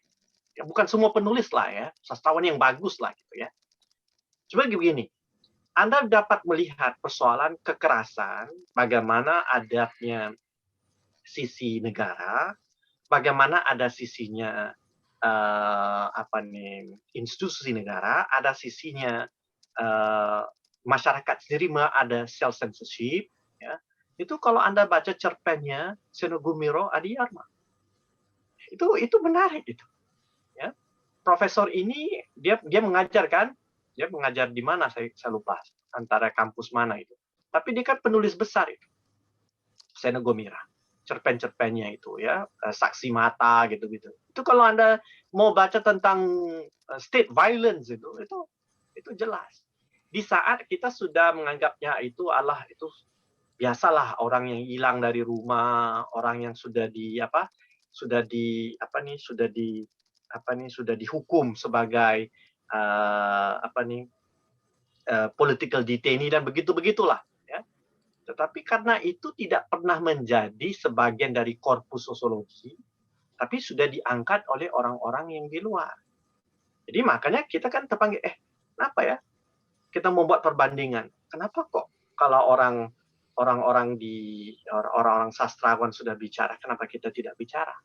Ya. Contoh tadi saya tanya pada Raditya, itu potret pembangunan oleh Rendra itu kan, itu jangan-jangan orang-orang sosiologi tidak bicara tentang soal pembangunan lagi kan? Dulu pembangunan dibicara dengan tuntas, dengan baik, tahun 70-an, 80-an, 90-an kan? Ya. Tapi orang sastra masih lagi bicara itu. Ya. Nah, kan kita bisa menoleh sedikit, melihat ya di mana di luar. Itu satu. Kedua, bisa saja melihat ya di sini ada exposure secara intelektualitas kita. Ya, dengan banyak baca, dengan banyak melihat secara apa yang wacana di luar, ya wacana di luar, contohnya apa teman-teman dalam classical sociology ya itu bicarakan. Saya lihat begini, kalau saya dari komunitas Melayu ya di Singapura, ya minoritas ya dalam masyarakat saya punya banyak masalah sebenarnya. Itu caranya itu kalau mengakrabi itu saja tidak cukup karena dalam korpus ilmu yang dominan itu hal-hal yang ada dalam masyarakat Melayu itu mungkin tidak diangkat dengan baik. Jadi saya kemana? Saya melihat, oh begini dalam penulisan orang-orang Indonesia ada ini. Mau tak mau seringkali saya ke Indonesia itu saya sering terinspirasi dengan hal-hal itu. Ya, contoh saya ketemukan Mansur Fakih, ya, saya ketemukan Muslim Abdul Rahman, ya, saya ketemukan penulis-penulis kalau sastra memang dari awal saya dilatih sastra Indonesia ya, tapi yang lain-lain itu saya ditemukan waktu saya di Jawa itu. Nah itu kan saya lihat, oh ya begini ya mereka. Jadi sebenarnya bukan saja akrab pada masyarakat, tetapi juga peka, ya, peka dengan sensitif ya, dengan hal-hal wacana yang kritis. Ya, itu sebenarnya kerja apa ini, adik? Ini kerja sulam menyulam, ya, menyulam itu, weaving. Turun padang aja tidak cukup, satu. Conceptual mastery saja tidak cukup. Ya, jadi kita perlu ada sisi komparatif. Apa ya? Kadang-kadang orang panggil studi banding gitulah ya. Bila kita buat banding itu apa yang ada di tempat kita, apa yang tidak ada, itu memungkinkan. Ya. Dan satu lagi saya tak pikirlah. Ada orang kata, oh bagaimana ya kita menumbuhkan nurani itu? Adakah dengan doa, dengan menjadi lebih religius? Tak juga. Ada yang religius tapi tidak pernah punya nurani untuk membantu orang. Ya. Jadi soalnya bukan religius. Ya. Tapi soal apa ini? Soal pendedahan itu yang saya bilang tadi. Ya, kesadaran kritis. Dan kesadaran kritis itu bukan turun dari langit. Kesadaran kritis itu boleh dibangun dengan pelan-pelan kita membangun kesadaran. Ya, kalau Paulo Freire itu kata bukan ditakdirkan untuk petani itu hanya tersembab dalam kesadaran naif atau kesadaran majis. Dia boleh diangkat naik ke kesadaran kritis. Itu perlu yakin. Kalau tidak ada yakin ini tak boleh masuk sosiologi. Pasti. Sebab ilmu ini beda. Cabang ilmu ini memang dari awal untuk memahami dunia, fakta dunia untuk menyelesaikan permasalahan dunia atau masyarakat. Ya. Oke, itu yang jawaban saya. Oke, terima kasih banyak Pak. Buat Okriditya Saraswati, apakah ada feedback atau sudah cukup?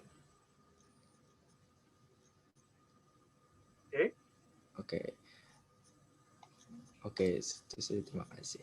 Baik, tadi ada yang raise hand, Valinda ya? Valinda raise hand ya? Iya, terima kasih Yoke. Ya, langsung aja. Saya mau izin bertanya. Yoke, untuk kesempatannya, selamat pagi Pak Azhar Ibrahim, saya Valinda mau nanya soal ini Pak. Jadi seorang peneliti sosiologi itu harus free value dalam meneliti permasalahan atau isu-isu yang akan dibahas ya Pak. Nah sedangkan kita sebagai manusia itu pasti saya yakin tidak akan bisa berdiri persis banget di tengah-tengah antara hitam dan putih, antara kanan dan kiri. Pasti kita akan punya nilai-nilai sendiri yang kita anut dari kecil sampai sekarang. Nah, gimana supaya apa yang kita teliti ini tidak banyak terkontaminasi oleh bagaimana cara berpikir kita yang kurang lebih juga dipengaruhi masyarakat tertentu di lingkungan-lingkungan kita tertentu, Pak. Jadi apa yang disampaikan melalui penelitian-penelitian kita ini bisa free value dan bisa objektif gitu, Pak. Oke, baik. Terima kasih, Mbak Linda. Begini ya, saya sudah jelaskan tadi antara permasalahan yang didebat ya dalam wacana sosiologi ini adalah neutrality and value free. Itu panjang debatnya itu. Ya, saya sendiri berpendirian atau bermazhab dengan bahwa tidak ada value free. Ya, karena bagi saya itu masuk ke value free itu adalah sisi dalam pengertian itu Anda kaji tetapi tidak mau intervensi. Anda kaji tidak mau berpihakan, Anda kaji hanya sekadar objektif. Ya. It looks scientific, it look good, ya, but that's not the purpose of. Contoh orang luar kaji, ya, dia tidak punya apa ya, interest ataupun concern ataupun kepentingan waktu mengkaji kita. Ya silakan kalau dia mau pakai net value free. Tapi saya orang yang dari dalam bila mengkaji tentang masyarakat saya tidak boleh buat pendirian seperti itu. Saya harus jelas dengan itu. Di saat saya melihat kemiskinan, saya melihat kejahatan, saya melihat ketidakberesan dalam masyarakat, saya harus menyatakan itu. Nah, kalau ada orang nanti mau mengkoreksi saya, oh silakan nanti buat kajian yang lain. Karena dunia sosiologi juga adalah counter narrative. Jadi saya tak takut dengan hal itu. Makanya dalam sosiologi ilmu, ya, sosiologi pengetahuan yang diangkat oleh Karl Mannheim, artinya semua kelompok ada vested interest, termasuk dirinya. Begini contoh, di satu sisi, ya, vested interest itu boleh dikaji dalam lapisan-lapisan maknanya. Ya, ini agak panjang sedikit kalau mau dijelaskan.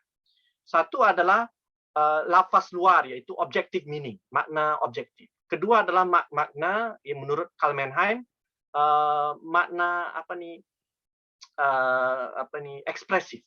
Ya, jadi objektif, ekspresif. Contoh begini, sekarang Yun, Anda mengundang saya, ya, saya membicarakan ini secara objektif, ya, saya berbagi karena saya juga seorang dosen, saya berbagi. Oh, ya, simple aja kan? Nah, itu jelas. Skala ekspresif, ya saya kata, oh ini saya untuk memperjalinkan, ya, mau menjalinkan ukhuwah Nusantara, akademisi, karena Yuyun pun kawan saya, gitu kan? Ekspresif, saya bilang Anda. Tapi itu belum menurut Mannheim itu belum cukup. Anda mesti mengetahui kenapa motivasi Pak Asar ini mau share dengan teman-teman di 11 Maret ini. Jangan-jangan ini hari ini karena ada apa? Ada dirjen dalam Zoom ini, ya kan? Itu maksudnya apa? Ada documentary meaning. Ada kepentingan saya kan? Kepentingan saya itu adalah karena ada dirjen dalam Zoom ini, makanya saya mau menampilkan diri saya kan? Nah, jadi menurut Mannheim, itu makna lapisan yang satu, maksudnya 2 dan 3 itu beda-beda kan? Fenomenanya sama, tapi motivasinya beda-beda itu. Nah, itu jangan-jangan. Jadi kalau untuk dalam sosiologi ilmu, semua orang ada kepentingan. Dan saya tak mengatakan, oh saya buat ini lillahi ta'ala lah, ini karena untuk umat. Mungkin lah. Ya. Saya ini memang lakukan ini untuk apa? Pasti karena saya sudah berjanji dengan Yun, antaranya adalah kerjanya kolaborasi, itu sudah jelas. Ya kan? Kedua, apa interesan saya? Mana tahu anak-anak dari yang dalam kelas ini berapa orang? 78 orang hari ini. Itu besar kemungkinan S2-nya mau dibuat di tempat saya kan? Kan saya kan beruntung gitu kan? Itu tak. Jadi saya jual nus dulu lah kan? Bukan jual diri saya lah, jual nus dulu kan untuk memarketkan ini. Saya tidak rugi. Maka kalau ditanya jujur untuk mengatakan oh sekadar ini Pak Asar ini luar biasa bagus ini ya, orang yang berbagi kemana-mana, itu lihat satu aja. Pasti saya ada vested interest itu kan. Makanya dalam sosiologi ini, sosiologi ilmu yang disampaikan oleh Karl Mannheim, semua orang ada vested interest. Ya, jadi waktu kita buat kajian, kita tidak perlu takut itu. Saya rasa jelaskan ya. Daripada kita kata kita natural free, value free, kita neutral, seringkali orang yang neutral itulah sebenarnya dia tidak mau bersuara, dia tidak mau bicara, sebenarnya dia berpihakan kepada yang status quo.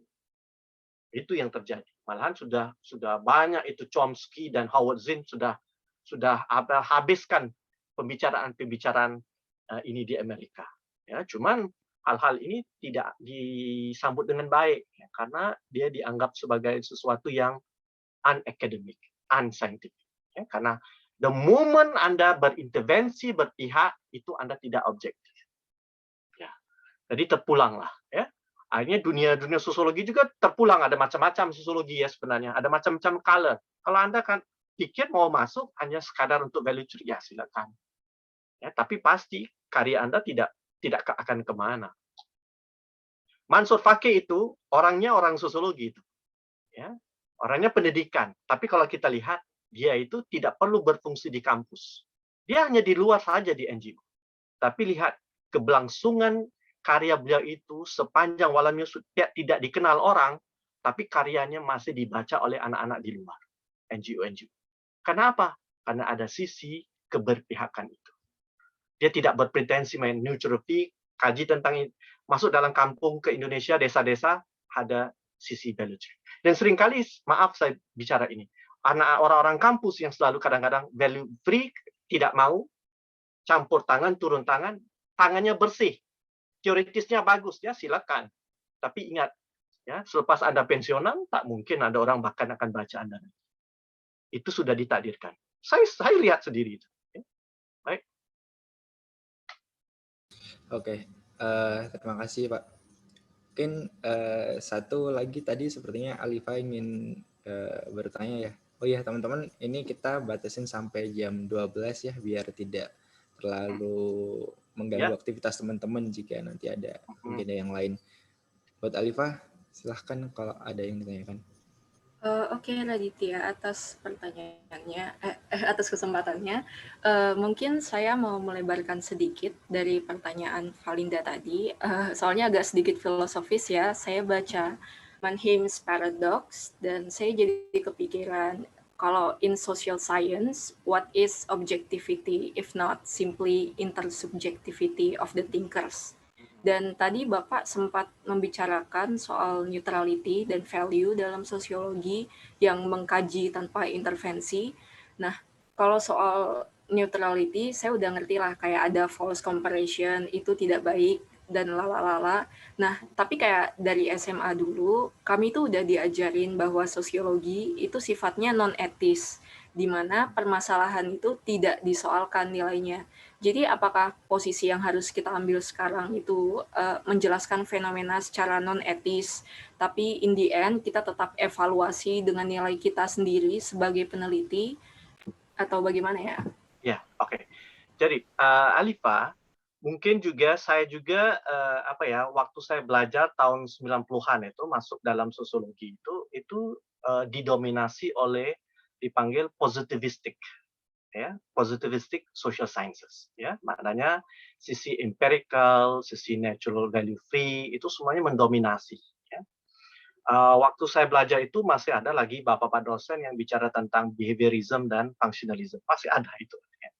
Tapi lama kelamaan pada masa yang sama juga, karena banyak kampus itu dalam sfera Euro-American, ya, Euro-American in its intellectual outlook, ya.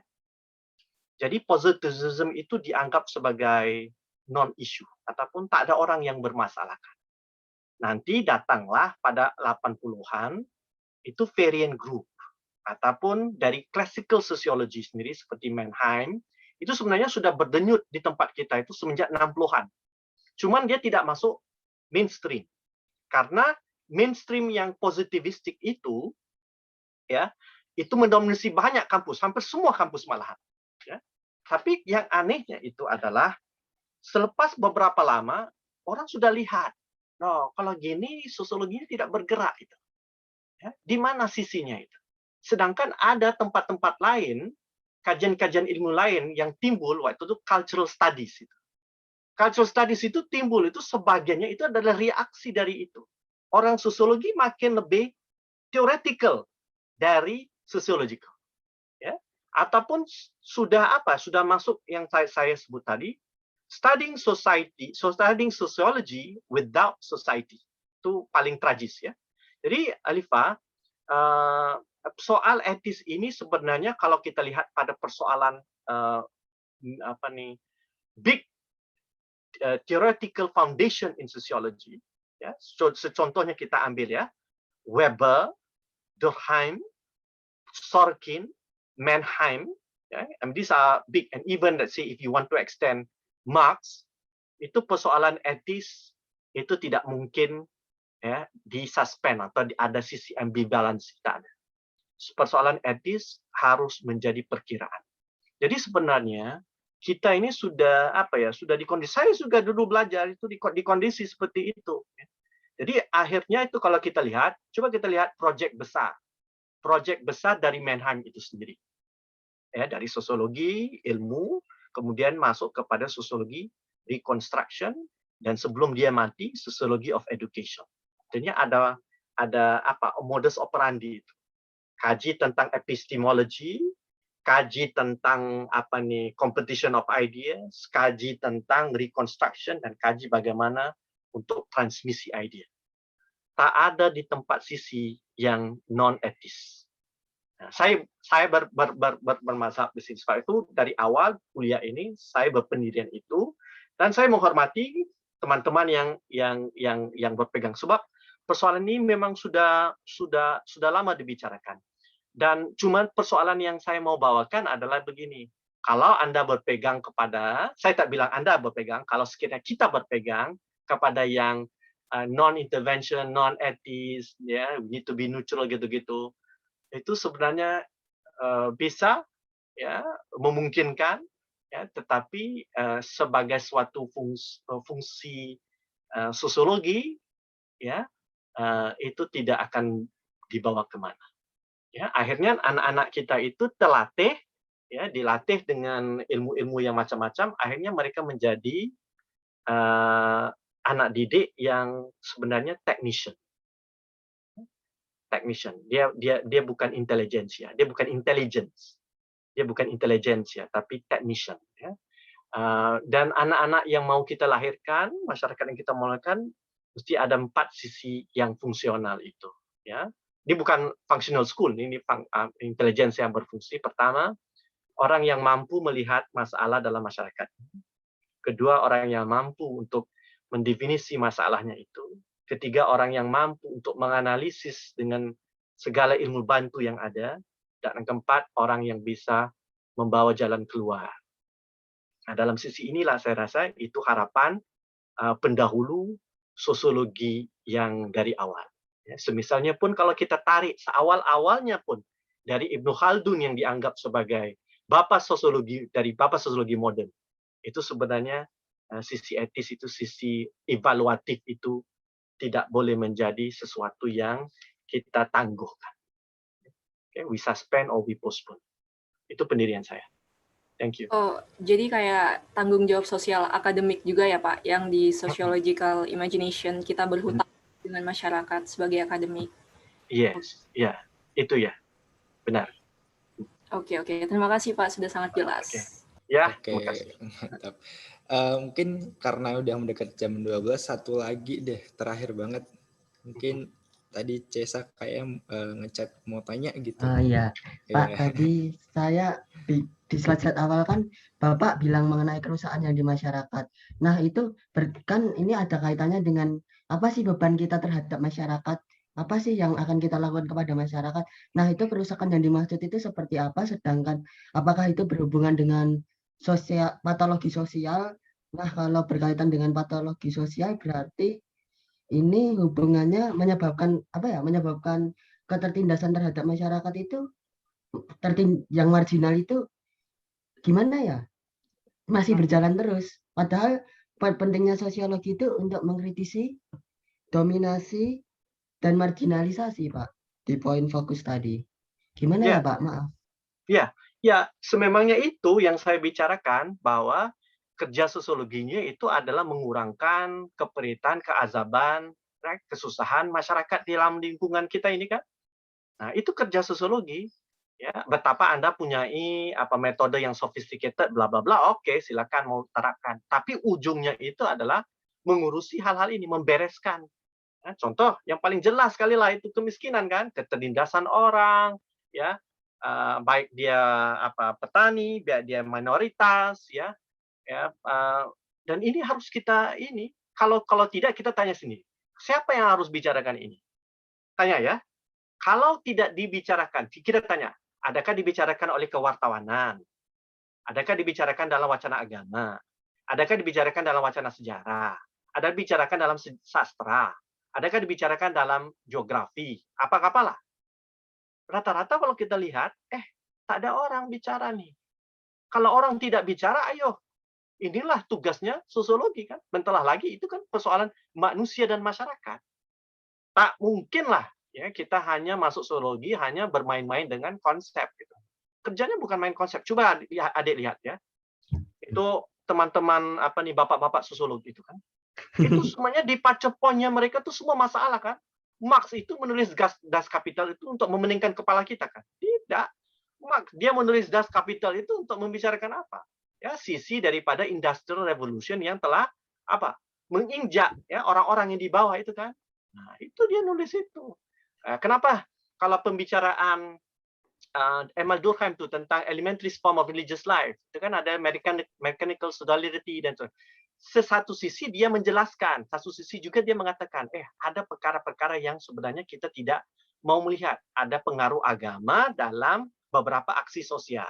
Itu kan kerjanya panjang, Dek. Ya. Jadi kalau nak masuk sosiologi mesti ada bateri yang bagus. Ya. Tapi ya. Tapi kebanyakan kayak ilmuwan gitu masih terpanjang pada struktur kayak gimana ya, terdisiplin, maka dari itu mereka itu sulit untuk mengkritiki otoritas yang ada. Jadi itu gimana untuk melawan otoritas? Makanya begitu. Kalau semisalnya Anda lihat ya generasi yang terdahulu tidak, nah itu kan terpanggil di pihak Anda yang muda-muda ini kan. Nah, kerja kuat dong, buat S2, buat S3 sampai jadi macam Dr. Yuyun ya kan. Jadi kan itu Anda bisa boleh merubah kan, tapi jangan gini, jangan pikir, oh ini mesti berubah cepat. Tak mungkin, tak ada kerja itu Indomie, tak ada 5 menit itu, tak ada. Semuanya kalau misalnya tidak beres, tak semestinya kita masuk sosiologi hari ini beres. Tidak. Masuk ke dalam lapangan, ini pelan-pelan kan bangunkan, cari kawan-kawan. Ayo Raditya, kita sama-sama itu membangunkan sosiologi otonomus, sosiologi mandiri khas Nusantara. Bangunkan itu. Untuk melawan nanti kan bapak-bapak ibu-ibu ini kan pensiunan, jangan takutlah. Mereka akan pergi juga, ya kan? Ya, tak apa. Tapi yang muda-muda harus bangun dan bicarakan itu. Mau tak buat ini? Oh, semoga bisa. Saya masih takut terhadap wacana hegemonik sih, Pak. Iya, kalau hegemonis itu begitupun, kalau ada hegemonis, itu bukan berarti dia akan selama-lamanya kan? Perlunya ada apa? Itu tandingan itu kan. Kan kita masuk dunia ilmu. Dunia ilmu itu ada ilmu apa? Medan pertandingan idea. Kita tidak didiktat ya turun langit ini. Ini bukan didiktat turun langit. Kita boleh merubahnya. Itulah kerjanya wacana, ilmu kemanusiaan. Ilmu kemanusiaan itu artinya titik tolaknya adalah masalah manusia dan manusia boleh merubahnya. Itu. Ya kan? Mesti ada optimisme dong. Kalau ayah kita tertindas, kita dihegemoni, itu saya pesimis, jadi cerita sedih itu. Bila cerita sedih itu, aduh, bagaimana itu? Sedangkan Pak Rendra itu melihat bagaimana banyak yang tak beres. Dia seorang penyair, dong. Dia tidak pesimis, ya kan? Dia harus menulis untuk menyegarkan semangat kita itu. Dengan analisis yang baik, dengan semangat yang baik. Kalau orang puisi penyair bisa buat, kenapa Cesa yang duduk dalam sosiologi, diajar oleh Bu Yuyun, tidak melakukan itu? Aduh. Ya kan? Ya. Bagus ini. Ini yang saya mau, soalan-soalan seperti ini. Ya. Thank you, Cesa. I hope you study hard. Oh ya. Makasih, Pak. Oke. Karena sudah menginjak jam 12, mungkin buat teman-teman persiapkan buat on-cam. Cuman sebelum kita menyelesaikan, mungkin dari Dr. Azhar Ibrahim, Pak Ibrahim, ada saran terakhir atau ya closing statement buat kita, Pak. Alright, my closing statement is sociology is a science, sociology is a discipline, but sociology is also a humanity, right? So it's not just, it is of all these facets, right? And it's our responsibility to take sociology seriously because we are part and parcel of this bigger society and bigger humanity, right? And I think all of us can contribute towards this sociological imagination. All right, that's from me. Okay, thank you. Terima kasih. Baik, terima kasih Pak Azhar Ibrahim, luar biasa ya teman-teman. Ini banyak hal baru yang kita dapat, banyak spirit yang baru muncul pada hari ini buat kita belajar lebih lagi. Mungkin sebelum kita tutup forum ini, kita foto terlebih dahulu ya teman-teman. Dokumentasi silahkan on cam supaya bisa nampak wajahnya dan kita akan melakukan sesi dokumentasi sebelum teman-teman melanjutkan aktivitasnya, yang sholat, yang makan siang, gitu ya. Oke, silakan teman-teman on cam terlebih dahulu.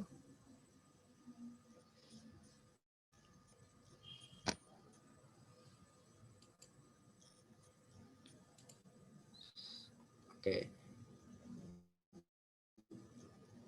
Cek. Ya.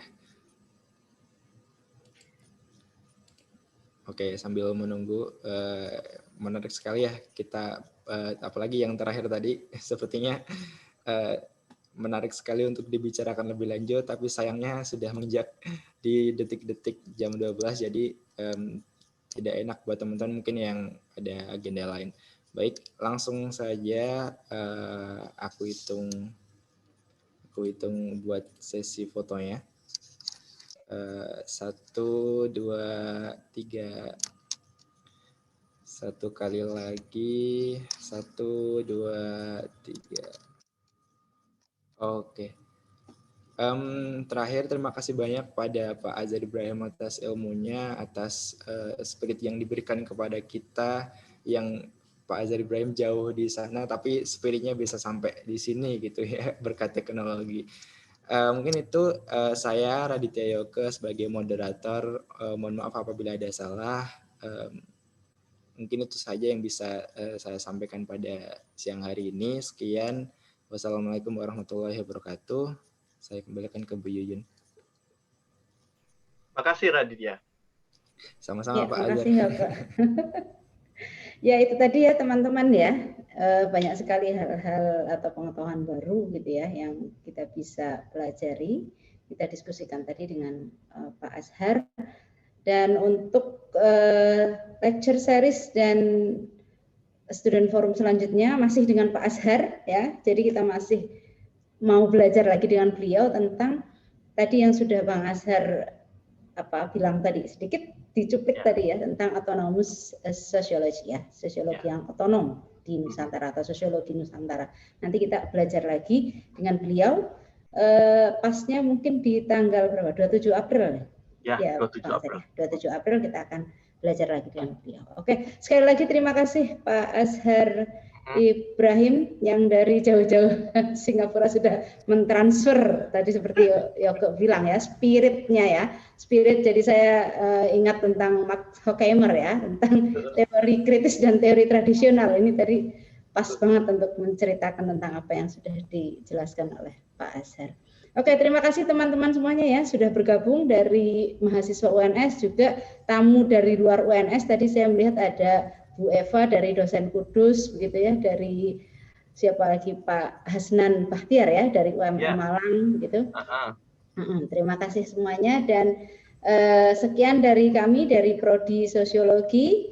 Wassalamualaikum warahmatullahi wabarakatuh. Waalaikumsalam warahmatullahi wabarakatuh.